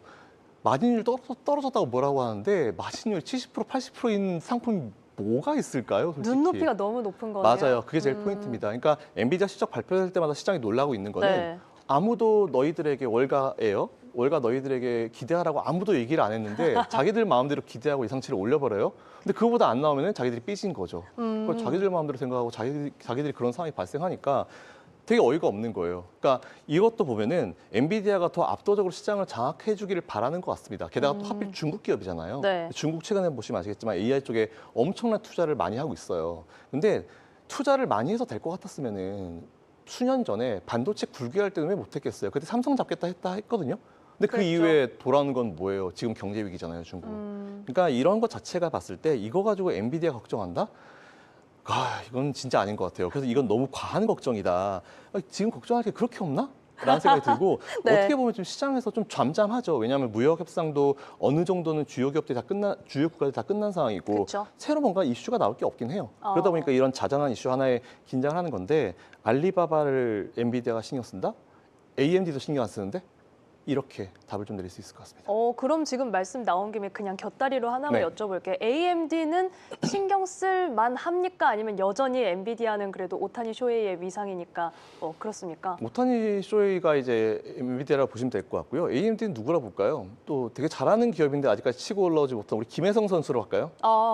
유망주 좋네요. 정도로. 네, 저 네. 김혜성 선수 되게 좋아하고 엄청 팬이거든요. 네. 그러니까 AMD도 저력이 있어요. 좋은 평가를 그럼 주신 네, 거네요. 당연하죠. 확실히. 그러니까 AMD 그래서 이번에 사우디 가가지고 AMD랑 다 땄잖아요. 그리고 AMD 거는 또 삼성이랑 또 연결돼 있기도 하고, 그러니까 또 응원을 해줘야죠. 네. 그래서 저는 AMD도 사실 괜찮다 보고 있고, 최근에 AMD를 둘러싸가지고 이제 이제 위쪽으로 이제 뚫려 있지 않다라는 얘기 하는데, 저는 반대입니다. AMD도 지금 투자하면은 충분히 그나마 엔비디아한테 제일 가까이 있는 기업이 AMD라 생각하기 때문에 AMD도 좀 관심을 같이 가지실 필요가 있고, 수주도 이미 따고 있는데 뭔가 시장이 원하는 건 자꾸 모든 방향을 원래 한 고1 정도가 맨날 난 서울대 갈 거야 하잖아요. 근데 이게 1년 지나면서 이제 네. 서울대에서 인서울로 바뀌고 이제 인서울에서 그냥 어디든 가서 이렇게 바뀌잖아요. 딱 그 느낌이에요. 그러니까 모두가 엔비디아를 바라는데 엔비디아 같은 기업들은요 참 어렵고요. 그러니까 오히려 막 미국에서 이제 거의 젠슨왕을 중국에 보낼 때 대사처럼 보낸 느낌이잖아요. 그렇기 때문에 엔비디아는 거의 좀 넘사벽 느낌 살짝 있는데 그렇다 하더라도 2등, 3등도 잘 먹고 잘 살아요. 그러니까 이게 그쵸. 우리나라는 워낙 1등, 1등으로 그러네요. 집중되는데 네.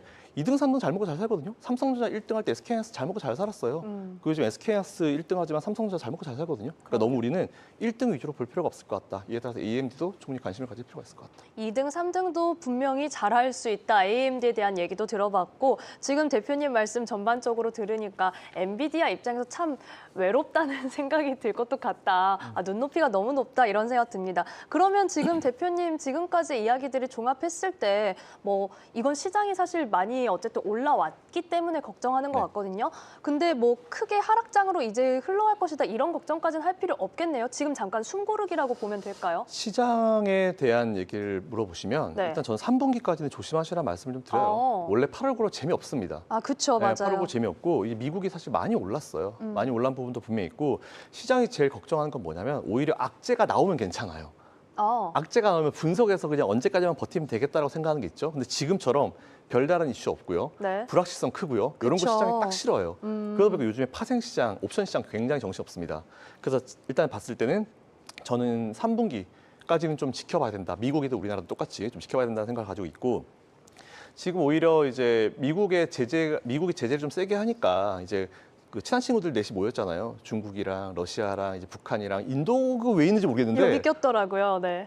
이게 끼면 안 되는데 그래요? 여기 끼더라고요. 그래서 이제 이거 가지고 더 걱정하시는 분들이 많으실 것 같은데. 전화도 안 받고 그랬었는데. 그렇죠. 네. 근데 요 넷이서 이제 친해서 뭔가 한번 해볼까라고 생각하시는 분들이 많은 것 같은데 일단 이들은요 물과 기름 같이 섞일 수 없습니다. 특히 러시아 같은 경우는 지난번에 만났잖아요. 네. 근데 미국한테 뭔가 못 받은 거예요. 삐진 거죠. 화가 난 거죠. 그러다 보니까 이쪽으로 붙은 건데 미국이 다시 푸틴한테 얘기해서 오케이 이 정도는 다시 협상하자면 여기 수정 나옵니다.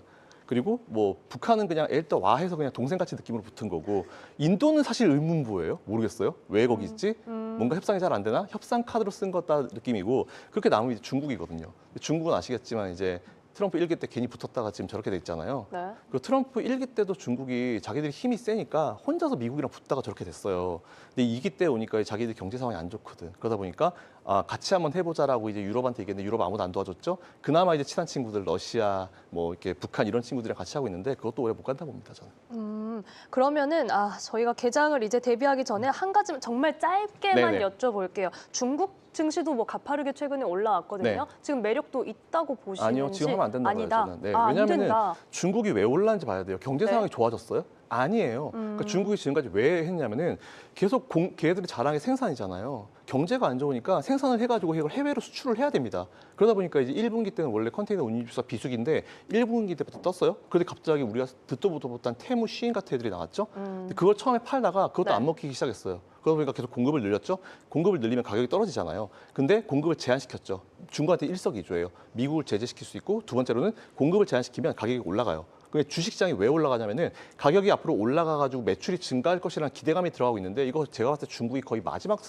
쓸 수 있는 카드이기 때문에 지금 중국 증시 들어가면 저는 큰일 난다 봅니다. 절대로 안 된다 봐요, 저는. 지금 최근에 어쨌든 투자자들 사이에서 관심이 높아졌기 때문에 이렇게 시장에 대한 시각을 좀 체크를 하면서 투자자로서 뭐 조심할 부분, 기대할 부분은 확실히 분리해서 네. 보는 게 좀 필요할 것 같습니다. 자, 저희가 이야기 이어가기 전에 잠시 이제 우리 증시도 개장을 1분도 채 남기지 않았기 때문에 우선은 지난주 금요일장 한번 좀 정리를 해보도록 하죠. 자, 코스피와 코스닥 모두 이 외인이 빠져나오면서 거래를 마쳤습니다.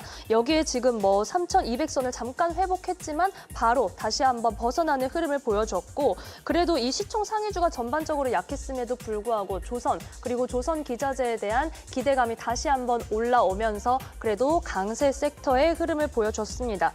자, 여기에 최근에는 뭐 지난 한 주 동안 고액 자산가들이 HD, 현대, 미포, 두산 에너빌리티 등을 매수했다라는 기사도 나와 있으니까요. 이 투자자들의 동향도 좀 함께 체크를 해보시고요.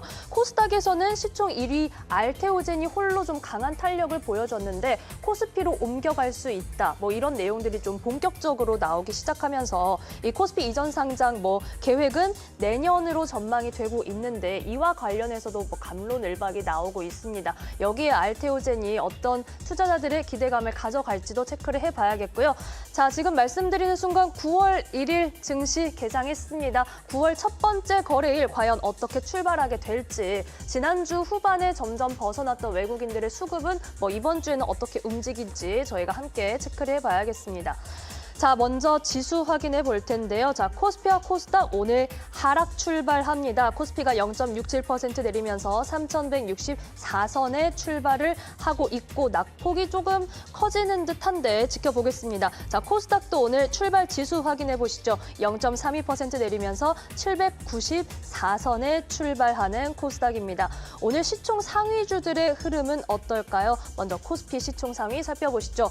오늘 SK 하이닉스가 지금 4% 넘게 내리면서 거래 출발하고 있습니다. 삼성전자도 1.87%, 2% 가까이 내리고 있는데 아무래도 지난 금요일장 저희가 필라델피아 반도체 지수, 이 전반적으로 반도체주가 크게 타격을 입은 부분 체크를 했습니다. 뭐 앞서 김선영 대표님이 너무 우려할 부분 아니다라고 말씀을 해주셨지만 우선은 주가는 장 초반에 이렇게 반응을 하고 있는 상황이고요. 여기에 LG 에너지 솔루션도 소폭의 내림세 35만 500원 선에 거래 출발합니다. 시총 상위주 중에서는 지금 한화 에어로스페이스만 조금 눈에 띄는 탄력 2%대 강세로 거래 출발하고 있습니다.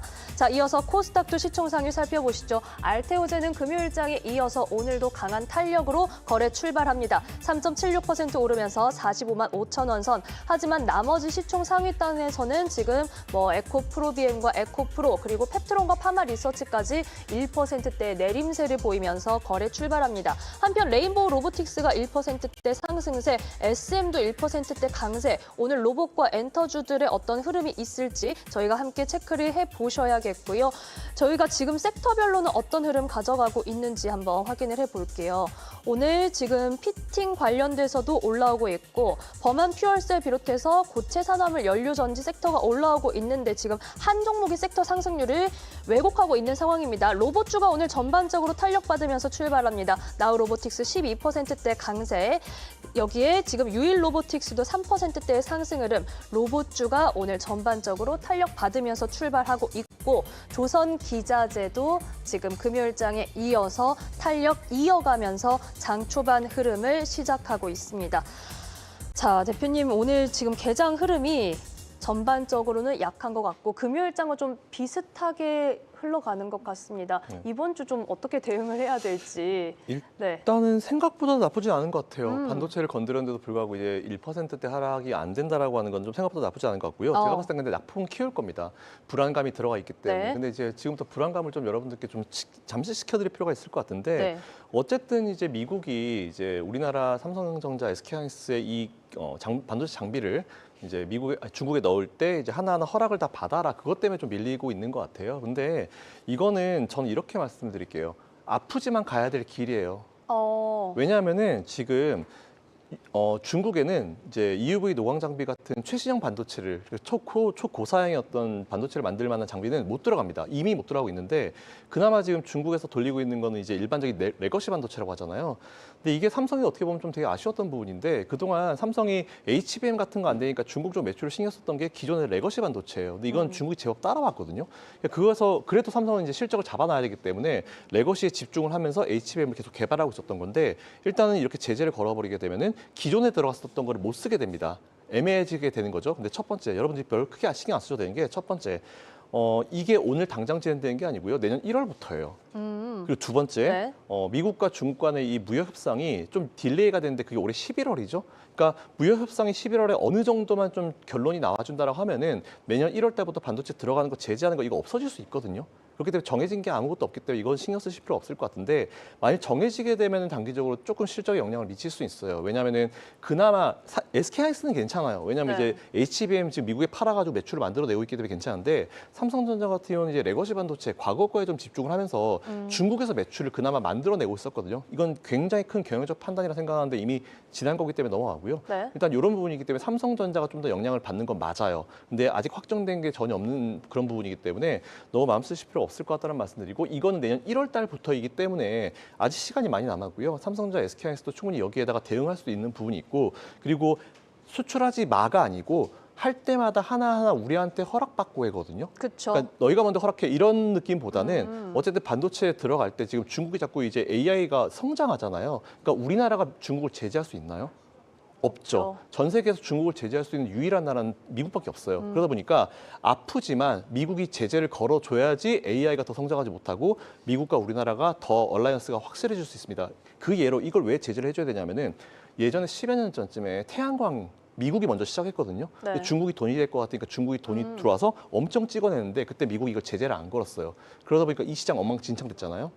이거 똑같습니다. 근데 지금 달라진 거는 오히려 미국이 제재를 걸어주고 있기 때문에 오히려 우리나라 증시한테는 단기적으로는 영향이 있을 수 있지만 장기적으로는 오히려 나쁘지 않은 상황이다. 이렇게 말씀드리겠습니다. 네, 장기적으로는 나쁘지 않은 상황이다. 지금 시장에서 너무 우려할 필요가 없다는 점 체크를 해봤고 이 시각 시장 다시 한번 확인을 해보죠. 뭐 대표님이 처음에는 나쁘지 않다라고 얘기를 해주셨는데 결국 코스피가 지금 1%대 내림세 조금 낙폭이 커져가고 있는 상황입니다. 삼성전자가 2% 내림세 보이고 있고 아무래도 이 글로벌 증시의 영향일까요? 일본 증시도 오늘 내림세로 거래 장 초반 흐름 가져가고 있습니다. 니케이 지수가 0.8%대 내림세 42,367선을 기록하고 있고요. 원달러 환율 현재 1,389원 선에서 N달러 환율은 147엔 선에서 움직이고 있다는 점 함께 전해드리겠습니다.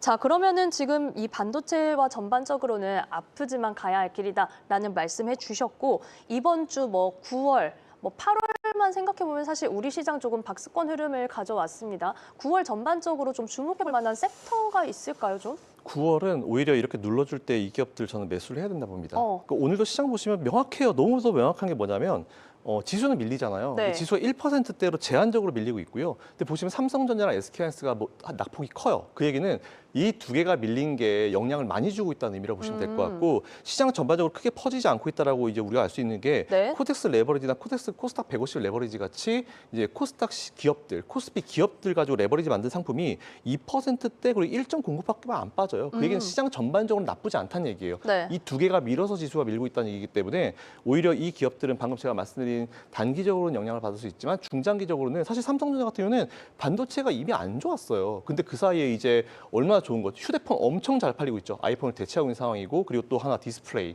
그동안 디스플레이가 중국의 BOE 때문에 미국에 못 들어왔잖아요. 근데 미국에서 트럼프가 10년 동안 들어올 생각하지 말라 그랬죠. 그럼 이제 어디 디스플레이 쓰냐? 뻔한 거예요. 삼성 디스플레이, LG 디스플레이 쓰거든요. 이 사업부 다 살아납니다. 그래서 저는 어느 정도 상세가 될 수 있을 거라 보기 때문에 지금은 밀렸을 때 오히려 삼성전자, SK하이닉스를 지금은 매수를 하셔야 되는 시점이고 우리나라 지수도 매수를 하셔야 되는 시점이기 때문에 일단 저는 지금 여기서는 물러날 자리는 아닌 것 같다. 대신에 이번 주 우리나라 사실 제일 중요한 게 있어요. 대주주장 로세. 이거 그렇죠. 통과되면 끝이에요. 그냥 네. 우리나라 주식하면 안 돼요. 그렇기 때문에 이게 50억으로 유지가 된다라는 가정을 봤을 때는 네. 우리나라 주식 이 삼성전자, SK하이닉스 밀렸을 때 오히려 매수 관점 이렇게 생각하고 있습니다. 9월에 정기국회가 시작되는 만큼 대주주 양도세 관련한 내용 결국은 저희가 끝까지 체크할 수밖에 없는 굉장히 중요한 문제지만 그래도 지금 밀렸을 때 매수할 수 있다라는 관점 함께 체크를 해봤습니다. 자, 그러면은 국내 증시도 체크를 해봤고 다시 잠깐 미국으로 돌아오면 오늘 또 미 증시가 네. 쉬 쉬어가잖아요. 그래서 그러면 또 내일장에는 어떤 이슈에 따라서 움직이게 될지, 관망세가 좀 짙어질지, 이번 주 좀 어떻게 봐야 될까요? 이게 만일 한 4, 5년 전쯤이면은 네. 전날 미국 쉬었습니다. 우리나라도 좀 애매할 것 같아요라고 말씀드릴 수 있을 것 같아요. 근데 사실은 저는 우리나라가 최근에 한 몇 주 동안 계속 안 좋아요. 네. 그거의 유일한 이유가 전 대주주 양도세 때문에 불확실성. 그래서 외국인들이 이게 받쳐주지 크다. 못하거든요. 네. 그래서 그 이슈가 있기 때문에 미국이 쉬어서 내일 우리나라가 쉰다기보다는 대주주 양도세에 대한 불확실성이 여전히 살아있기 때문에 우리나라 증시는 이번 주 그리고 9월 초에는 애매할 수 있다. 이렇게 말씀드리고 싶고 네. 대주주 양도세만 만약 50억이 유지가 된다고 했을 때는 오히려 9월 달까지 전 3분기까지만 조금 걱정을 하거든요. 네. 그러니까 3분기도 오히려 여러분들이 그냥 한 달은 내려놓으시고 오히려 밀렸을 때 좀 더 매수하시고 나는 12월 봐야지라는 그런 느낌으로 매수하시면 9월 달은 되게 좋은 기회가 되지 않을까라고 생각했습니다. 그러면 미증시는 저희가 뭐 내일 어쨌든 쉬어가고 저희가 내일 또 모시게 될 텐데 네. 지금 미국 시장 어쨌든 전반적으로는 좀 어떻게 보고 계실까요? 미국은 그나마 우리나라보다 조금 괜찮은 것 같긴 해요. 조금 이제 살아나고 있는 느낌이 있는 것 같아가지고 미국은 뭐 되게 다양한 기업들 되게 말씀 많이 하시잖아요. 근데 저는 자주 말씀드린 내용이 그냥 올 연말 보시고 그냥 M7 중에 여러분들이 마음에 들어 하시는 거 애플 빼고요. 애플 빼고. 애플은 여전히 지금 막 네. 아직 정신 못 차리고 있는 상황이기 때문에 애플을 제외하고 나머지 기업 중에 눌리는 건 여러분들이 편안하게 올 연말 생각하시고 내년 생각하시고 투자를 이어가시면 좋을 것 같다라는 말씀 드리겠습니다. 대표님 마지막으로 짧게 네. 하나만 좀 여쭤보겠습니다. 그 트럼프 대통령의 상호관세 적법성과 관련된 이 법적 논란이 좀 계속 이어지고 있는데 네. 이게 좀 시장의 혼란을 길게 가져가지는 않을까 이런 우려 있더라고요. 일반적으로 법으로 판단할 수 있는 건 두 가지예요. 나는 이제 내가 잘못한 건지 걔가 잘못한 건지 평가받고 싶다 첫 번째. 두 번째는 시간 끌기 용이거든요. 그러니까 제가 봤을 때 시간 끌기 용이에요. 그래요? 이게 만 대법원까지 가가지고 또 네. 진행되는 내년 넘어가거든요. 근데 이게 트럼프가 잘못했다 하더라도 트럼프가 앞으로 추가적으로 적용시킬 수 있는 법이 세 가지입니다. 그 세 가지를 하나씩 하잖아요. 트럼프 임기 끝나요. 그렇기 때문에 이거 가지고 불확실성이 있다? 이거는 아닙니다. 걱정하셔도 됩니다. 오늘 뭐 저희가 시장에 대해서 뉴스를 보고 화들짝 놀라거나 이거 걱정해야 되는 거 아닌가 싶은 부분에 대해서 김선영 대표님이 좀 안심할 수 있는 이야기들을 많이 해주신 것 같습니다. 더불어서 9월 전략 저희가 전반적으로도 살펴봤고요. 저희는 대표님과 내일도 함께 시장 이야기 이어가도록 하죠. LNS홀딩스 김선영 대표와 함께했습니다. 고맙습니다.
네, 여러분은 오늘 아침 글로벌 증시 브리핑과 함께하고 계십니다. 자, 지금까지는 지난주 미국 증시에 대한 부분들 그리고 국내 개장 전략까지도 함께 체크를 해봤고요. 이제는 아시아권으로 좀 시선을 돌려보겠습니다. 자, 오늘부터는 새로 함께하는 또 저희의 새로운 아나운서가 있는데요. 이하림 아나운서 그리고 김서희 아나운서 함께 하겠습니다. 두 분 안녕하세요. 안녕하세요. 네, 우리 이하림 아나운서는 오늘 저희 첫 출연입니다. 네. 네, 소감 한 말씀 부탁드려도 될까요? 제가 11시에도 중국장 방송을 하고 있는데요. 네. 이번에 여기에도 합류를 하게 된 만큼 최선을 다해서 또 좋은 투자 정보 알려드리도록 하겠습니다. 네, 저희가 중화권 증시 8월 한 달간 정말 수익률도 좋고 지금 기대감이 그래도 투자자들 사이에서 좀 생기고 있는 만큼 이 부분 시장에 대한 꼼꼼한 내용들 체크하기 위해서 이하림 아나운서도 함께 합류하게 되었다는 점을 알려드리고요. 자, 김서희 아나운서도 주말이랑 잘 보내셨나요? 네, 잘 보냈습니다. 네, 잠시 후에 김서희 아나운서가 저희 중화권 외신도 함께 전해드리겠습니다. 자, 그럼 저희는 시장 전반적으로 정리 먼저 해보죠. 이하림 아나운서가 저희 중화권 증시 전반적인 흐름 좀 부탁드립니다. 네, 일단 오늘은 장이 아직 개장하지 않았기 때문에 지난주 금요일에 중국장 마감 상황부터 정리를 해보도록 하겠습니다. 네. 먼저 화면을 통해서 한번 만나보시면 이제 지난주 금요일에 상해 종합지수 같은 경우에는 전일 대비해서 0.37% 오르면서 3,857선에서 거래를 마쳤습니다. 선전 성분지수 역시 0.99% 오르는 모습 이어가면서 12,696선에서 장 마감했고요. 홍콩 항생지수 역시 0.3%대 강보합 마감하는 모습을 보였습니다. 좀 전반적으로 완만한 강세장을 유지해가는 금요일장의 모습이었습니다.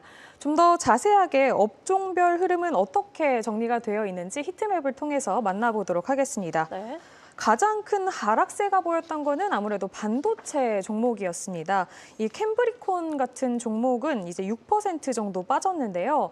이 원인이 회사에서 공시가 하나 나왔기 때문인데 잠시 뒤에 자세하게 정리를 해드리도록 하겠습니다.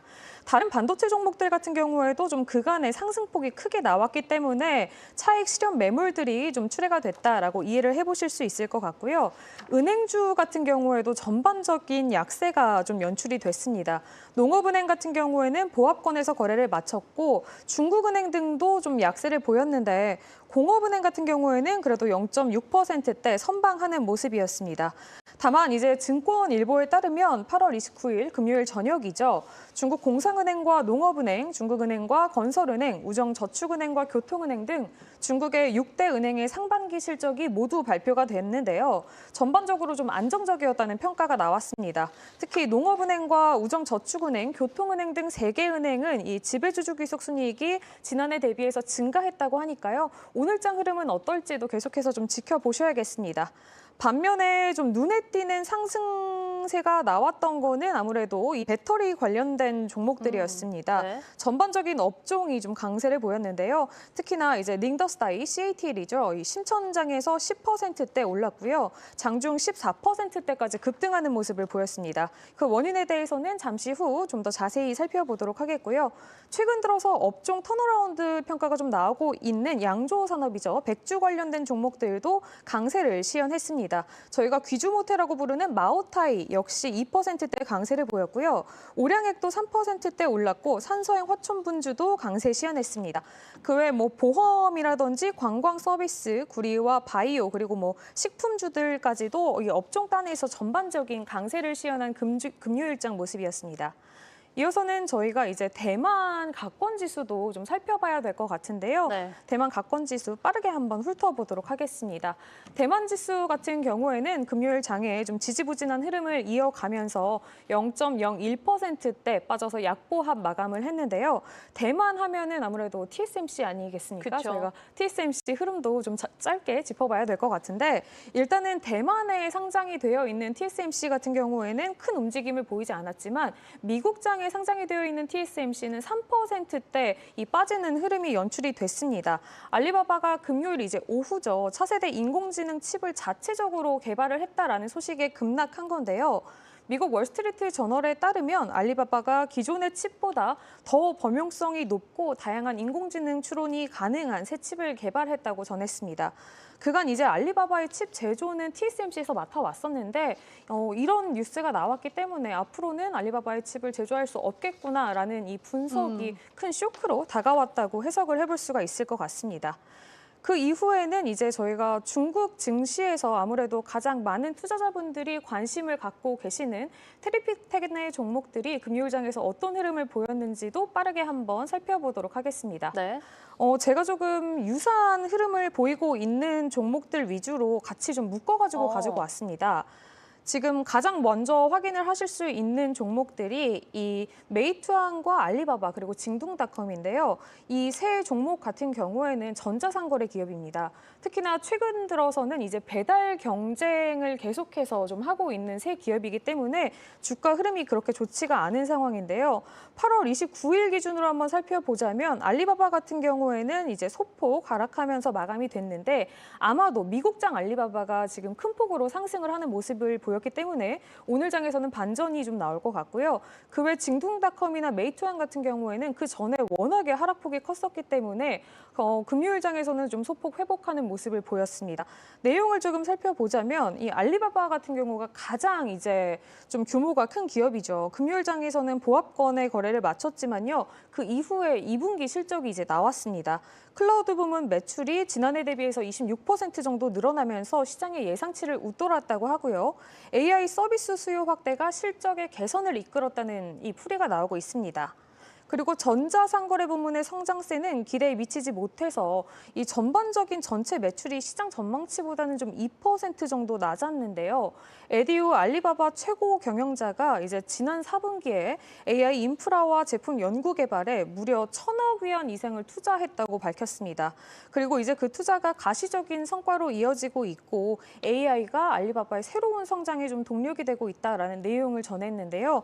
이 같은 소식이 이제 자체적인 칩 개발 소식과도 좀 이어지는 모습을 보이면서 미국장 알리바바는 지난주에 13%나 상승하는 모습을 보였다는 점 참고를 해보셔야겠습니다. 네. 메이투안 같은 경우에도 최근에 이제 실적 발표가 나왔었는데 2분기 매출은 지난해 대비해서 12% 정도 늘었지만요. 조정 순이익이 오히려 89%나 감소하는 모습을 보였습니다. 이게 그 배달 시장을 선점하기 위한 출혈 경쟁 탓으로 풀이가 되고 있는데요. 배달 부문의 이익률만 보면은 무려 5.7%나 떨어지면서 지난해 대비해서 19%나 급락하는 모습을 보였다고 하고요. 징둥닷컴 같은 경우에는 이제 이 징둥닷컴이 배달 시장에 진입을 하면서 이러한 배달 3파전이 좀 연출이 된 건데 마찬가지로 2분기 매출 같은 경우에는 성장을 했지만 수익성을 둔화되는 모습을 보였다고 합니다. 이 세 기업의 앞으로의 추이도 계속해서 좀 지켜보셔야 될 것 같습니다. 그 다음 차트도 이어서 한번 살펴보시면 테리픽10 중에 이제 자동차 산업을 맡고 있는 두 종목입니다. 비아디와 지리자동차인데요. 비아디 같은 경우에는 최근에 이제 유럽에서 워낙에 잘 나간다는 뉴스가 많이 나왔었습니다. 그렇죠. 7월 유럽의 비아디 신차 등록 대수가 지난해 대비했을 때 무려 225%나 늘어났다고 하고요. 시장 점유율로만 치면 테슬라를 제쳤다는 소식이 나왔는데요. 다만 이제 중국 내 전기차 기업들의 이 과당 경쟁이 워낙에 심각한 수준이다 보니까 2분기에 이익률은 좀 압박을 받는 모습이었습니다. 순이익이 지난해 같은 기간 대비해서 한 30% 정도 좀 빠지는 모습을 보였고요. 매출은 한 14% 정도가 증가했는데 다만 아무래도 투자자분들은 이 순이익이 줄어든 것에 더 집중을 했기 때문에 최근 들어서 주가 흐름이 그렇게 좋지는 못했습니다. 네. 다만 워낙에 많이 빠져 있었기 때문에 29일 들어서는 오히려 좀 주가가 상승하는 모습을 보였고 지리자동차 역시 29일 장에서는 상승 마감하는 모습을 보였는데요. 이게 이제 중국의 과당 경쟁과 관련해서 정부 차원에서 조사와 처벌을 좀 강화하겠다라는 소식을 내놓으면서 자동차 그리고 배터리 단에서 좀 일제히 상승세가 연출이 된 영향으로 분석이 되고 있다고 합니다. 다음 차트도 이어서 바로 한번 살펴보도록 하겠습니다. 네. 이제 이 차트는 테리픽텍 종목들 중에 이제 나머지 IT 관련된 기업들을 묶어 놓은 차트인데요. 텐센트와 샤오미, 바이두와 네디즈, 그리고 SMIC까지 한번 확인을 해보실 수가 있겠습니다. 좀 눈에 띄는 움직임이 29일에 나왔던 거는 바이두. 최근 들어서 많이 빠졌기 때문에 저가 매수세가 좀 유입이 되면서 29일 장에서는 상승하는 흐름이 연출이 됐고요. SMIC 같은 경우에는 최근 들어서 워낙 워낙에 상승폭이 컸습니다. 또 27일부터 28일까지의 주가 흐름도 한번 살펴보시면 급등세가 연출이 한번 됐었는데요. 이 같은 흐름 탓에 29일장에서는 차익 실현 매물이 좀 출하되는 모습을 보이면서 소폭 빠지는 모습이 나왔습니다. 그리고 몇몇 개 이제 종목들을 살펴보셔야 될 텐데 그 전에 좀 아무래도 좀 대형 벤처마크 지수들도 좀 확인을 해보도록 하겠습니다. 네. 중국장에서 저희가 제일 관심을 갖고 있는 대형주 벤치마크 지수는 아무래도 CSI 300 지수인데요. 기술주 중심의 차이넥스트 지수와 함께 살펴보도록 하겠습니다.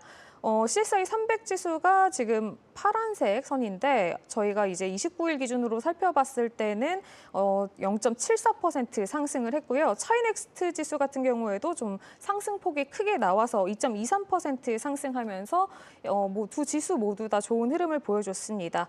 앞서서 골드만삭스 같은 경우에는 CSI 300 지수의 1년 12개월 목표치를 2,400에서 4,900으로 상향 조정하는 모습을 보였는데요. 킹거라우 골드만삭스 전략가는 보고서를 통해서 물론 단기 이익 실현 압력이 있기는 하지만 상승세가 지속될 것이라고 좀 전망을 했습니다. 경기 순환적인 거시경제 펀더멘탈보다는 뭐 유동성 요인이라든지 밸류에이션 확장이 중국뿐만이 아니라 전 세계 주식 상승에 좀 동력이 되어 왔다라고 원인을 분석을 했다고 하니까요. 이 부분도 좀 참고를 해보셔야 될 것 같고요. 반면에 과창판 50지수 같은 경우에는 좀 하락하는 모습을 보였는데요. 이 중국 증권부에서 이와 관련된 이유를 좀 내보냈는데 8월 한 달간 과창판 50지수를 추종하는 ETF에서 무려 295억 위안이 좀 순유출됐다고 합니다. 그동안 과창판 지수가 워낙에 잘 갔기 때문에 그쵸. 이 ETF 단에서 투자자들이 좀 차익 실현에 나서면서 지수가 밀렸다는 분석입니다. 그리고 제가 앞서서 좀 설명을 하면서 몇몇 개의 종목은 설명을 덧붙이겠다라고 설명을 드렸었는데요. 좀 짧게 살펴보도록 하겠습니다. 가장 눈에 띄는 흐름이 나왔던 게 이제 CATL인데요. 이걸 이제 영덕시대 신에너지 테크놀로지라고 또 여기 화면에는 나와 있는데 닝더스타일, CATL, 영덕시대 이 세 가지 이름이 모두 다 같은 종목이라고 해석을 해보시면 되겠습니다. 10%대 올랐고 이 장중 최고 14%까지 오르는 모습을 보여주기도 했습니다. 원인이 있었는데 CATL의 장비를 공급하는 장비 공급업체 우시션다오가 주요 고객들의 집중적인 생산 능력 확장이 좀 예상이 된다라는 이야기를 했기 때문입니다. CATL이 이 고객사이기 때문에 그럼 이 CATL 생산 능력이 늘어난다는 얘기구나라고 해석이 됐기 때문에 이번 금요일장에서 이런 호재로 작용을 했고요. 네.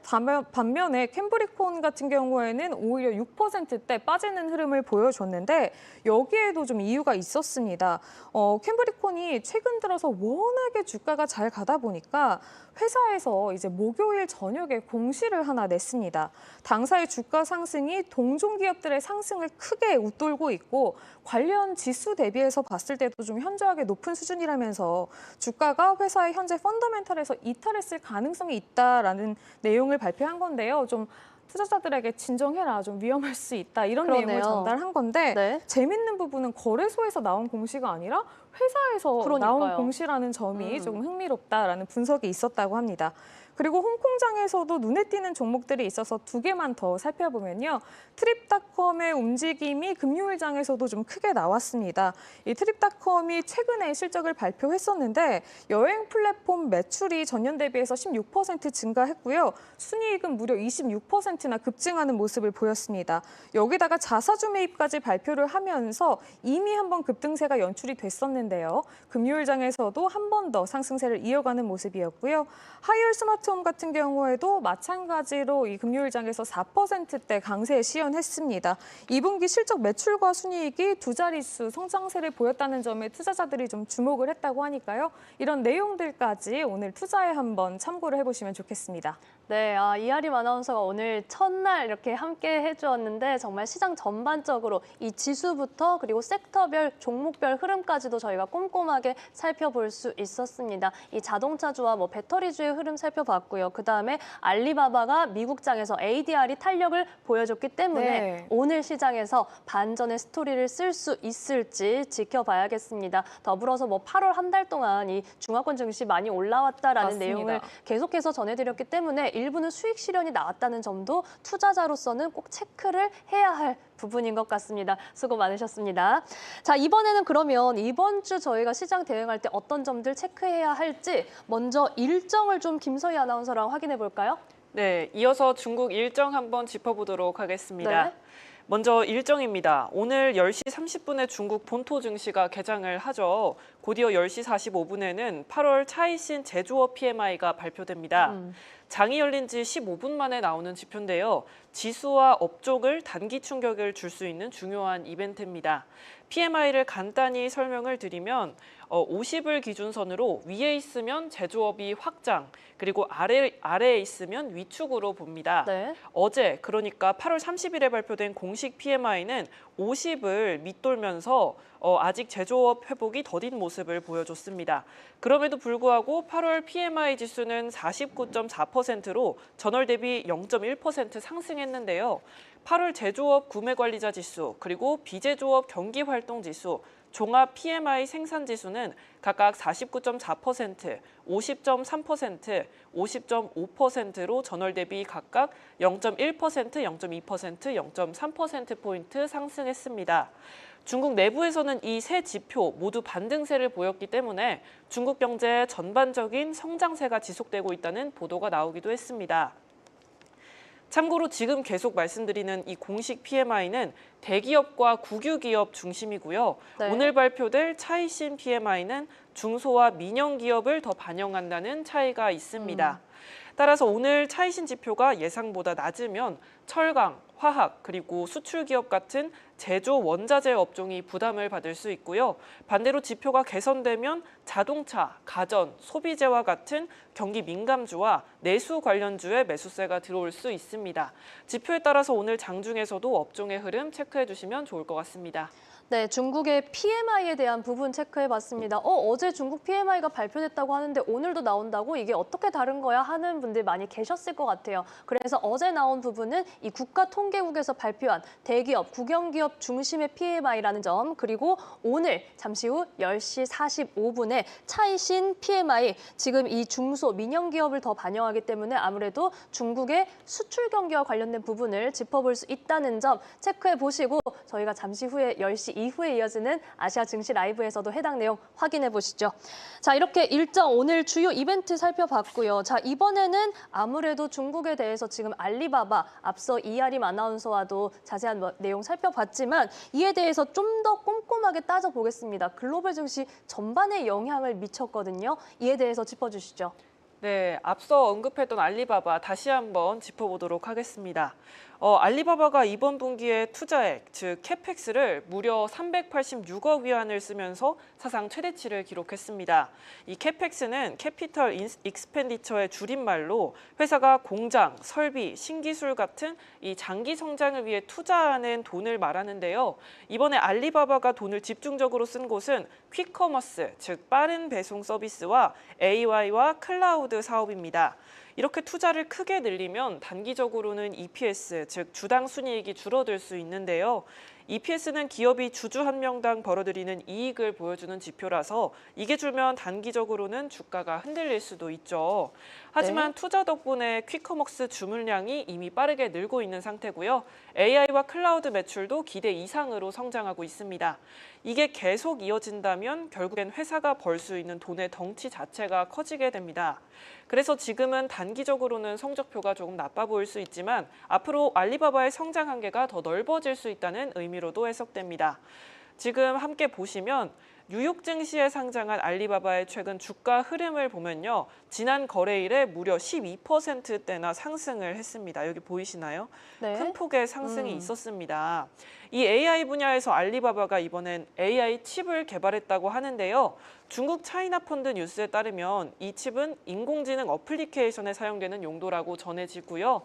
중국 AI 자국화 정책과 함께 TSMC를 대체할 수 있는 AI 칩으로 성장할 수 있지 않을까 하는 기대감도 퍼지는 분위기입니다. 이 때문에 연초에 딥시크 충격을 받았던 월가는 또 한 번 중국 기술력의 충격을 받으면서 필라델피아 반도체 지수가 3%대나 하락하기도 했습니다. 네, 아무래도 해당 소식이 지금 국내와 일본 증시에는 좀 영향을 미치는 것 같습니다. 금요일장에서 미국장이 빠졌기 때문에 우리 시장도 하락세, 지금 일본이 좀 더 낙폭이 깊어지면서 1%대 내림세에 42,268선을 기록하고 있는데, 반면 그러면 중화권 시장은 오늘 해당 소식에 어떤 반격의 스토리를 쓸 수 있을지도 저희가 체크해볼 만한 포인트인 것 같습니다. 자, 이번에는 또 진격의 비아디 내용 체크해볼까요? 네, 앞서 비아디도 언급을 했었는데 좀 더 자세하게 들어가서 살펴보도록 하겠습니다. 비아디는 요즘 해외 판매가 정말 잘 되고 있는데요. 유럽, 동남아, 남미까지 정말 전 세계로 뻗어나가면서 판매량이 크게 늘었습니다. 그런데 이상하게도 여기 같이 2분기 실적을 보시면 네. 네, 2분기 실적은 2분기 실적을 나타내는 뉴스를 제가 가져왔는데 그렇게 말했습니다. 2분기 실적을 보면 매출 총이익률, 물건을 팔아서 실제 남는 이익의 비율이 오히려 떨어졌습니다. 보통 해외로 많이 팔면 차 가격이 더 비싸게 책정이 되고 환율 효과까지 받아서 이익이 늘어나는 게 정상인데요. 이번 분기에는 그게 숫자로 드러나진 않았습니다. 모건 스탠리는 이 부분을 주목했습니다. 혹시 회사가 일회성으로 큰 비용을 한꺼번에 반영했거나 특정한 이유로 비용이 집중적으로 발생한 건 아닌가 하는 겁니다. 아직 회사가 정확한 설명을 내놓지 않았기 때문에 투자자 입장에서는 불확실성이 남아있는 상태입니다. 정리하면 비아디는 지금 해외에서 판매량을 키우면서 전 세계 전기차 시장에서 확실하게 입지를 다지고 있습니다. 며칠 전에도 이슈 브리핑을 하면서 테슬라는 유럽 판매량이 줄고 있는데 비아디는 늘고 있다는 뉴스를 전해드린 적이 있는데요. 그렇죠. 하지만 판매가 늘어나는 만큼 이익도 늘고 있느냐, 이 질문에는 아직 뚜렷하게 그렇다라고 대답할 순 없는 상태입니다. 투자자들은 당분간 비아디가 비용 구조를 어떻게 관리할 건지, 그리고 해외 확장이 실제로 수익성 개선으로 이어지는지를 지켜봐야 합니다. 만약 이익률이 계속 회복되지 않는다면 단기적으로는 주가에 조정 압력이 생길 수도 있습니다. 비아디가 어떤 흐름으로 갈지 주목을 해봐야 될 것 같은데요. 비아디 주가도 한번 보도록 하겠습니다. 최근 이 9일간의 비아디의 흐름입니다.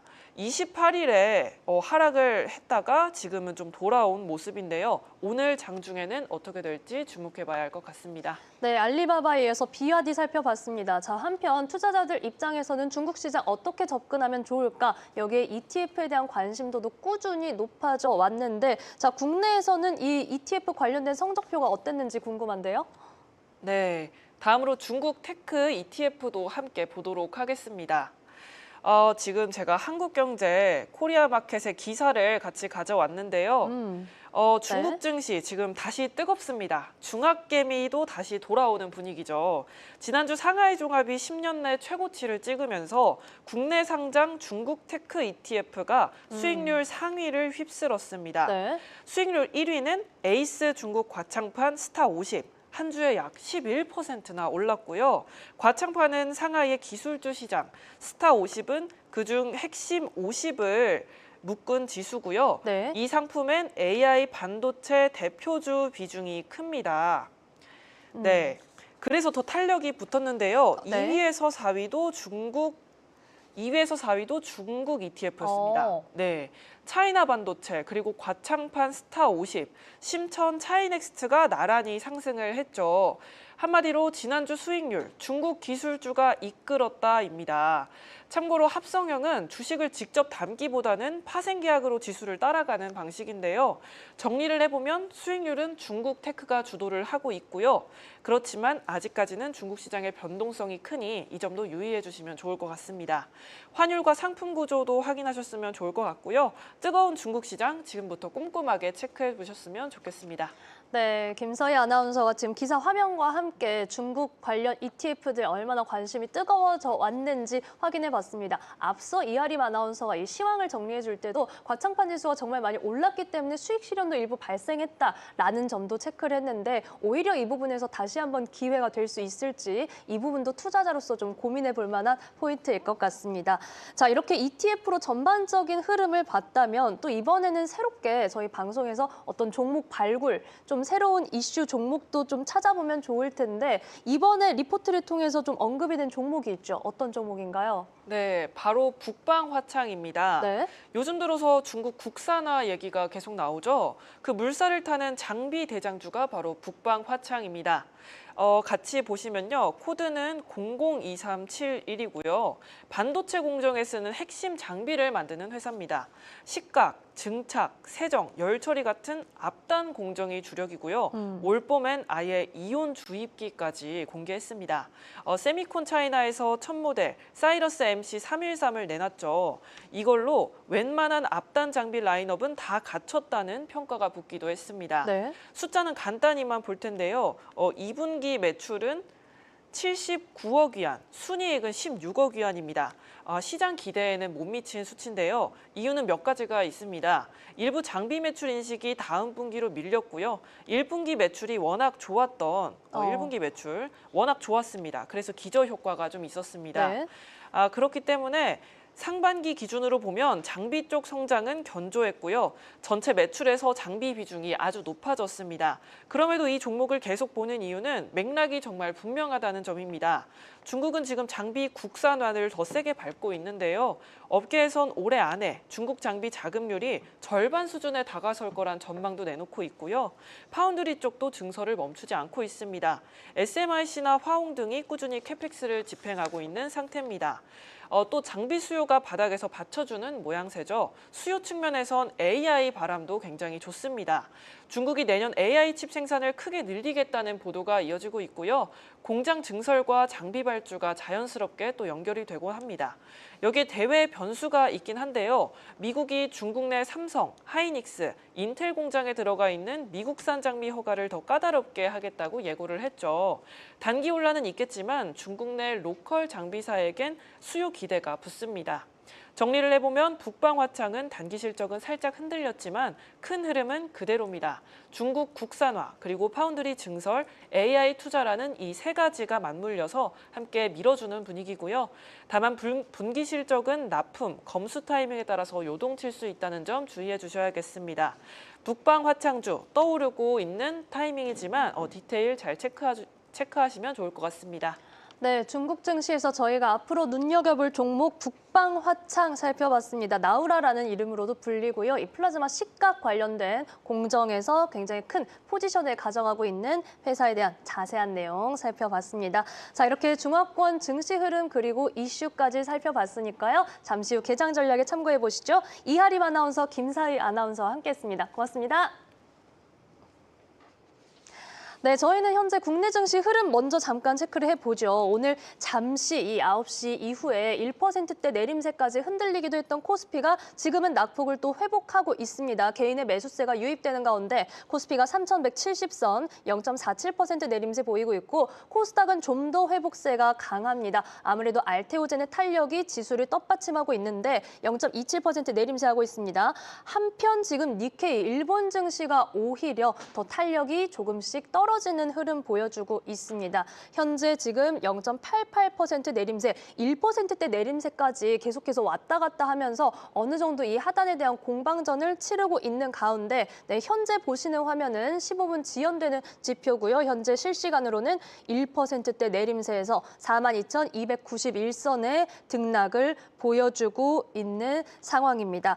자, 오늘 아시아 증시는 이렇게 이 미 증시의 내림세에 영향을 받아서 약세로 계속해서 장초반 흐름을 가져가고 있는데요. 과연 그렇다면 오늘 잠시 후에 개장하게 될 중화권 증시는 어떤 흐름 보여줄지 참 궁금합니다. 전문가의 이야기 들어보죠. 오늘은 신영증권 성현주 연구위원님 전화로 연결해 보겠습니다. 연구위원님 나와 계십니까? 네, 안녕하십니까. 네, 안녕하세요, 위원님 반갑습니다. 자, 최근에 이 중화권 증시가 정말 8월 내내 좋은 흐름을 가져왔고 이제 9월이 시작됐습니다. 이게 계속해서 이어지는 상승장일지 아니면 잠깐의 흐름이었을지 이게 가장 투자자로서 궁금하거든요. 어떻게 보고 계실까요? 네, 최근에 중국 상승세가 이제 이어가고 있으면서 상승장 시작으로 이제 보실 수도 있는데 저는 이미 작년 초에 이제 중국이 중국판 밸류업 정책 발표한 이후부터 중국 증시 이제 상승장은 이미 이제 시작된 상황이다라고 보고 있고, 지금은 이제 중간 정도 왔다는 그런 판단인데요. 네. 중요한 건 이 추세가 이제 내년까지 이제 이어질 수 있을지, 그 부분을 판단함에 있어서 이제 가장 중요한 부분은 아마도 이제 중국의 이제 펀더멘탈 회복세 여부가 좀 중요할 것으로 보고 있습니다. 이제 사실 내년도는 굉장히 중요한 해입니다. 이제 내년에 이제 15차 5개년 계획의 이제 첫 해가 시작이 되고, 그리고 또 제조 2035 같은 굵직한 이 산업 정책의 어떻게 보면 이제 시작의 해이기 때문에 첨단 기술 산업 모멘텀은 아마도 이제 계속 될 수 있다라고 보고 있고, 특히 이제 트럼프 정부 체제하에서 중국 정부는 이 AI 중심의 제조 설비 투자를 계속적으로 이제 확대할 것으로 보고 있습니다. 그렇다고 보면 이제 앞서 말씀드렸던 이 펀더멘탈 회복세는 그럼 과연 이게 가능할까? 이제 가장 중요한 건 결국에는 이제 부동산이 될 수 있는데요. 부동산 등 이 중국 회복세는 지금 거래량이라든지 전반적인 가격은 좀 반등하고 있지만 투자라든지 이런 부분들이 아직 이제 더디다 보니 전반적인 중국의 가계 내수 회복도 여전히 좀 지지부진한 상황입니다. 물론 이제 이구환신 정책이나 이런 부분을 했다 하더라도 관련된 산업들만 좀 영향이 있을 뿐 전반적인 내수는 아직 좀 지지부진한 상황이고, 그래도 중국 정부가 이제 부동산 재고 조정 등의 이제 정부 지원 정책은 지금 계속될 가능성이 있고 4분기에도 재정이나 통화 정책 계속할 가능성이 있어서 속도는 느리지만 저는 그래도 내년 하반기에는 투자가 이제 좀 더 이제 투자나 이런 부분 이제 재고가 어느 정도 조정된 이후에 이제 점진적 회복 가능성은 있다. 그렇게 본다라고 하면 중국 증시도 2015년 같은 이제 갑자기 단기적인 상승에 있어서 하락하거나 그럴 가능성보다는 이런 추세가 그래도 좀 지속될 가능성이 있다라고 보고 있습니다. 네, 점진적 회복세에 대한 기대감, 결국은 이 내년까지 정책적 모멘텀도 있고 이 펀더멘탈이 과연 회복이 되는지, 부동산 경기가 뒷받침해주는지가 중요하다는 말씀해 주셨습니다. 자, 위원님, 한편으로는 이 PMI가 또 어제 국가통계국의 PMI가 발표가 됐는데 5개월 연속해서 50 미만, 이 위축 국면은 이어지고 있는 상황입니다. 자, 이에 대해서는 어떻게 좀 진단을 하고 계실까요? 네, 아무래도 이제 중국 정부가 이제 7월부터 했던 여러 가지 정책이나 이런 부분들이 좀 영향을 미쳤다라는 판단이고요.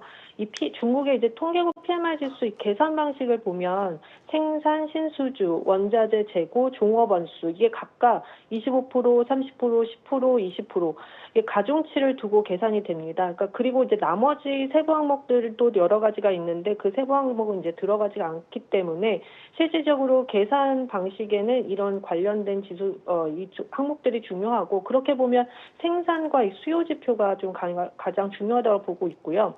7월 말에 중국 정부가 이 반내권 정책이라고 해서 과당 경쟁을 방지하는 이런 정책을 실시하면서 전기차라든지 철강, 리튬 등 이런 산업들에 대한 재고 조정을 좀 강하게 진행을 했고, 8월 달 이 PMI 지수에서도 보면 완성품 재고 지수가 전월 대비 한 0.6%포인트 하락을 했습니다. 근데 그나마 좀 생산 지수는 예상치를 좀 상회를 했었어요. 상회를 했습니다. 이게 수출 세금 정책이 10월부터 이제 변경이 될 예정이다 보니 선수출 주문 물량이 좀 많이 증가를 했는데요. 네. 8월 그 항구의 그 화물 물동량도 보면 전년 동기 대비 한 6.3% 정도 증가를 했습니다. 근데 여전히 제가 앞서도 말씀드렸지만 수요입니다. 그러니까 부동산 거래량이 주춤하고 이관심 보조금 수요가 이게 탄력이 떨어지다 보니 이제 신수주 주문 지수나 이런 부분들에서 아직 그 회복세가 생산보다는 좀 더딘 상황이다. 이런 부분들이 여전히 중국의 부양 정책이나 이런 부분들이 필요하다라는 부분들을 보여주고 있다는 판단입니다. 네, 자, 한편으로는 이번 주에 이제 내일 모레입니다. 전승절, 정말 중국에서는 가장 큰 행사가 다가오고 있는데 이를 기점으로 시장에 어떤 분수령이 나타나지 않을까 하는 추측들이 나오고 있습니다. 본격적인 부양책이 이어질지 아니면 최근에 많이 올라온 만큼 수익 실현이 많이 좀 빠져나가지 않을까 이런 의견도 있는 것 같은데 위원님은 어느 쪽으로 좀 보고 계실까요? 이게 사실 전승절의 이 열병식이 항일 전쟁 80주년 기념 행사로 아마도 중국 입장에서는 군사적인 위상이나 미래 전략을 어떻게 보면 이 전 세계에 각인시키는 굉장히 중요 행사인 건 맞습니다. 그러다 보니 이번 행사에서 AI나 로봇, 우주항공 등과 같은 이런 미래형 무기를 이제 공개할 예정이긴 한데요. 근데 이게 뭐 정책을 발표한다거나 딱히 이제 그런 행사는 아니기 때문에 회의나 이런 것들은 아니기 때문에 이게 이제 실제 증시라든지 뭐 산업 정책에는 이제 아주 크게 영향을 줄 것으로 보지는 않고요. 오히려 10월 말에 이제 사종전회 때 이제 15차 5개년 계획의 이제 로드맵이 발표되기 때문에 이제 그쯤에서는 지금의 이제 상승장에 있어서 일부 차익 실현 매물은 좀 출회될 수 있다. 이제 그 정도로 보고 있습니다. 네, 오히려 전승절 행사보다는 저희는 이 기점을 10월 말까지도 좀 지켜볼 수 있다는 점, 구체적인 내용이 나오는 회의 이벤트를 봐야 하는 상황입니다. 자, 9월의 첫 거래일입니다. 이제 정말 개장이 얼마 남지 않았는데 위원님께서는 좀 어떤 섹터, 어느 업종 쪽으로 보고 계실까요? 지난 26일 날 이제 국무원이 AR 플러스 행동 시행 의견을 발표하면서 2027년에서 2035년 중장기 계획을 발표를 하면서 관련주 강세가 좀 지속되고 있는데요. 당분간 기술주 장세는 좀 지속될 것으로 예상됩니다. 특히 또 지난주 금요일 날 뉴욕 증시는 좀 하락폭이 컸는데 엔비디아가 한 3.3% 정도 하락을 했죠. 이게 알리바바가 이제 자체 AI 반도체 만들었다는 소식 때문인데 알리바바는 당일 그 뉴욕 증시에서는 한 12.9%로 상승 마감을 했습니다. 아마도 오늘 홍콩 증시의 이 알리바바 주가 상승이 좀 예상이 되기 때문에 중국이나 홍콩 증시에 좀 중요한 이슈가 되지 않을까 그렇게 보고 있습니다. 네, 결국은 오늘 시장에서 이 알리바바 그리고 전반적인 기술주의 움직임 잘 체크해 보도록 하겠습니다. 자, 오늘 말씀 여기까지 듣겠습니다. 신영증권 성현주 연구위원과 함께했습니다. 고맙습니다. 네, 감사합니다. 네, 오늘 아침 글로벌 증시 브리핑에서 준비한 내용은 여기까지입니다. 오늘은요, 이 미증시부터 국내 그리고 중화권 증시까지 전반적으로 이 알리바바와 관련된 뉴스가 쏟아졌는데 여기에 대해서 시장이 어떻게 반응했고 어떻게 반응하게 될지 꼼꼼하게 분석해보는 시간을 가졌는데요. 자, 이 글로벌 전반을 아우르는 저희 방송 앞으로도 유튜브 채팅으로 많은 응원과 관심, 댓글 부탁드리겠습니다. 저희는 내일 아침 8시에 다시 돌아올게요. 고맙습니다.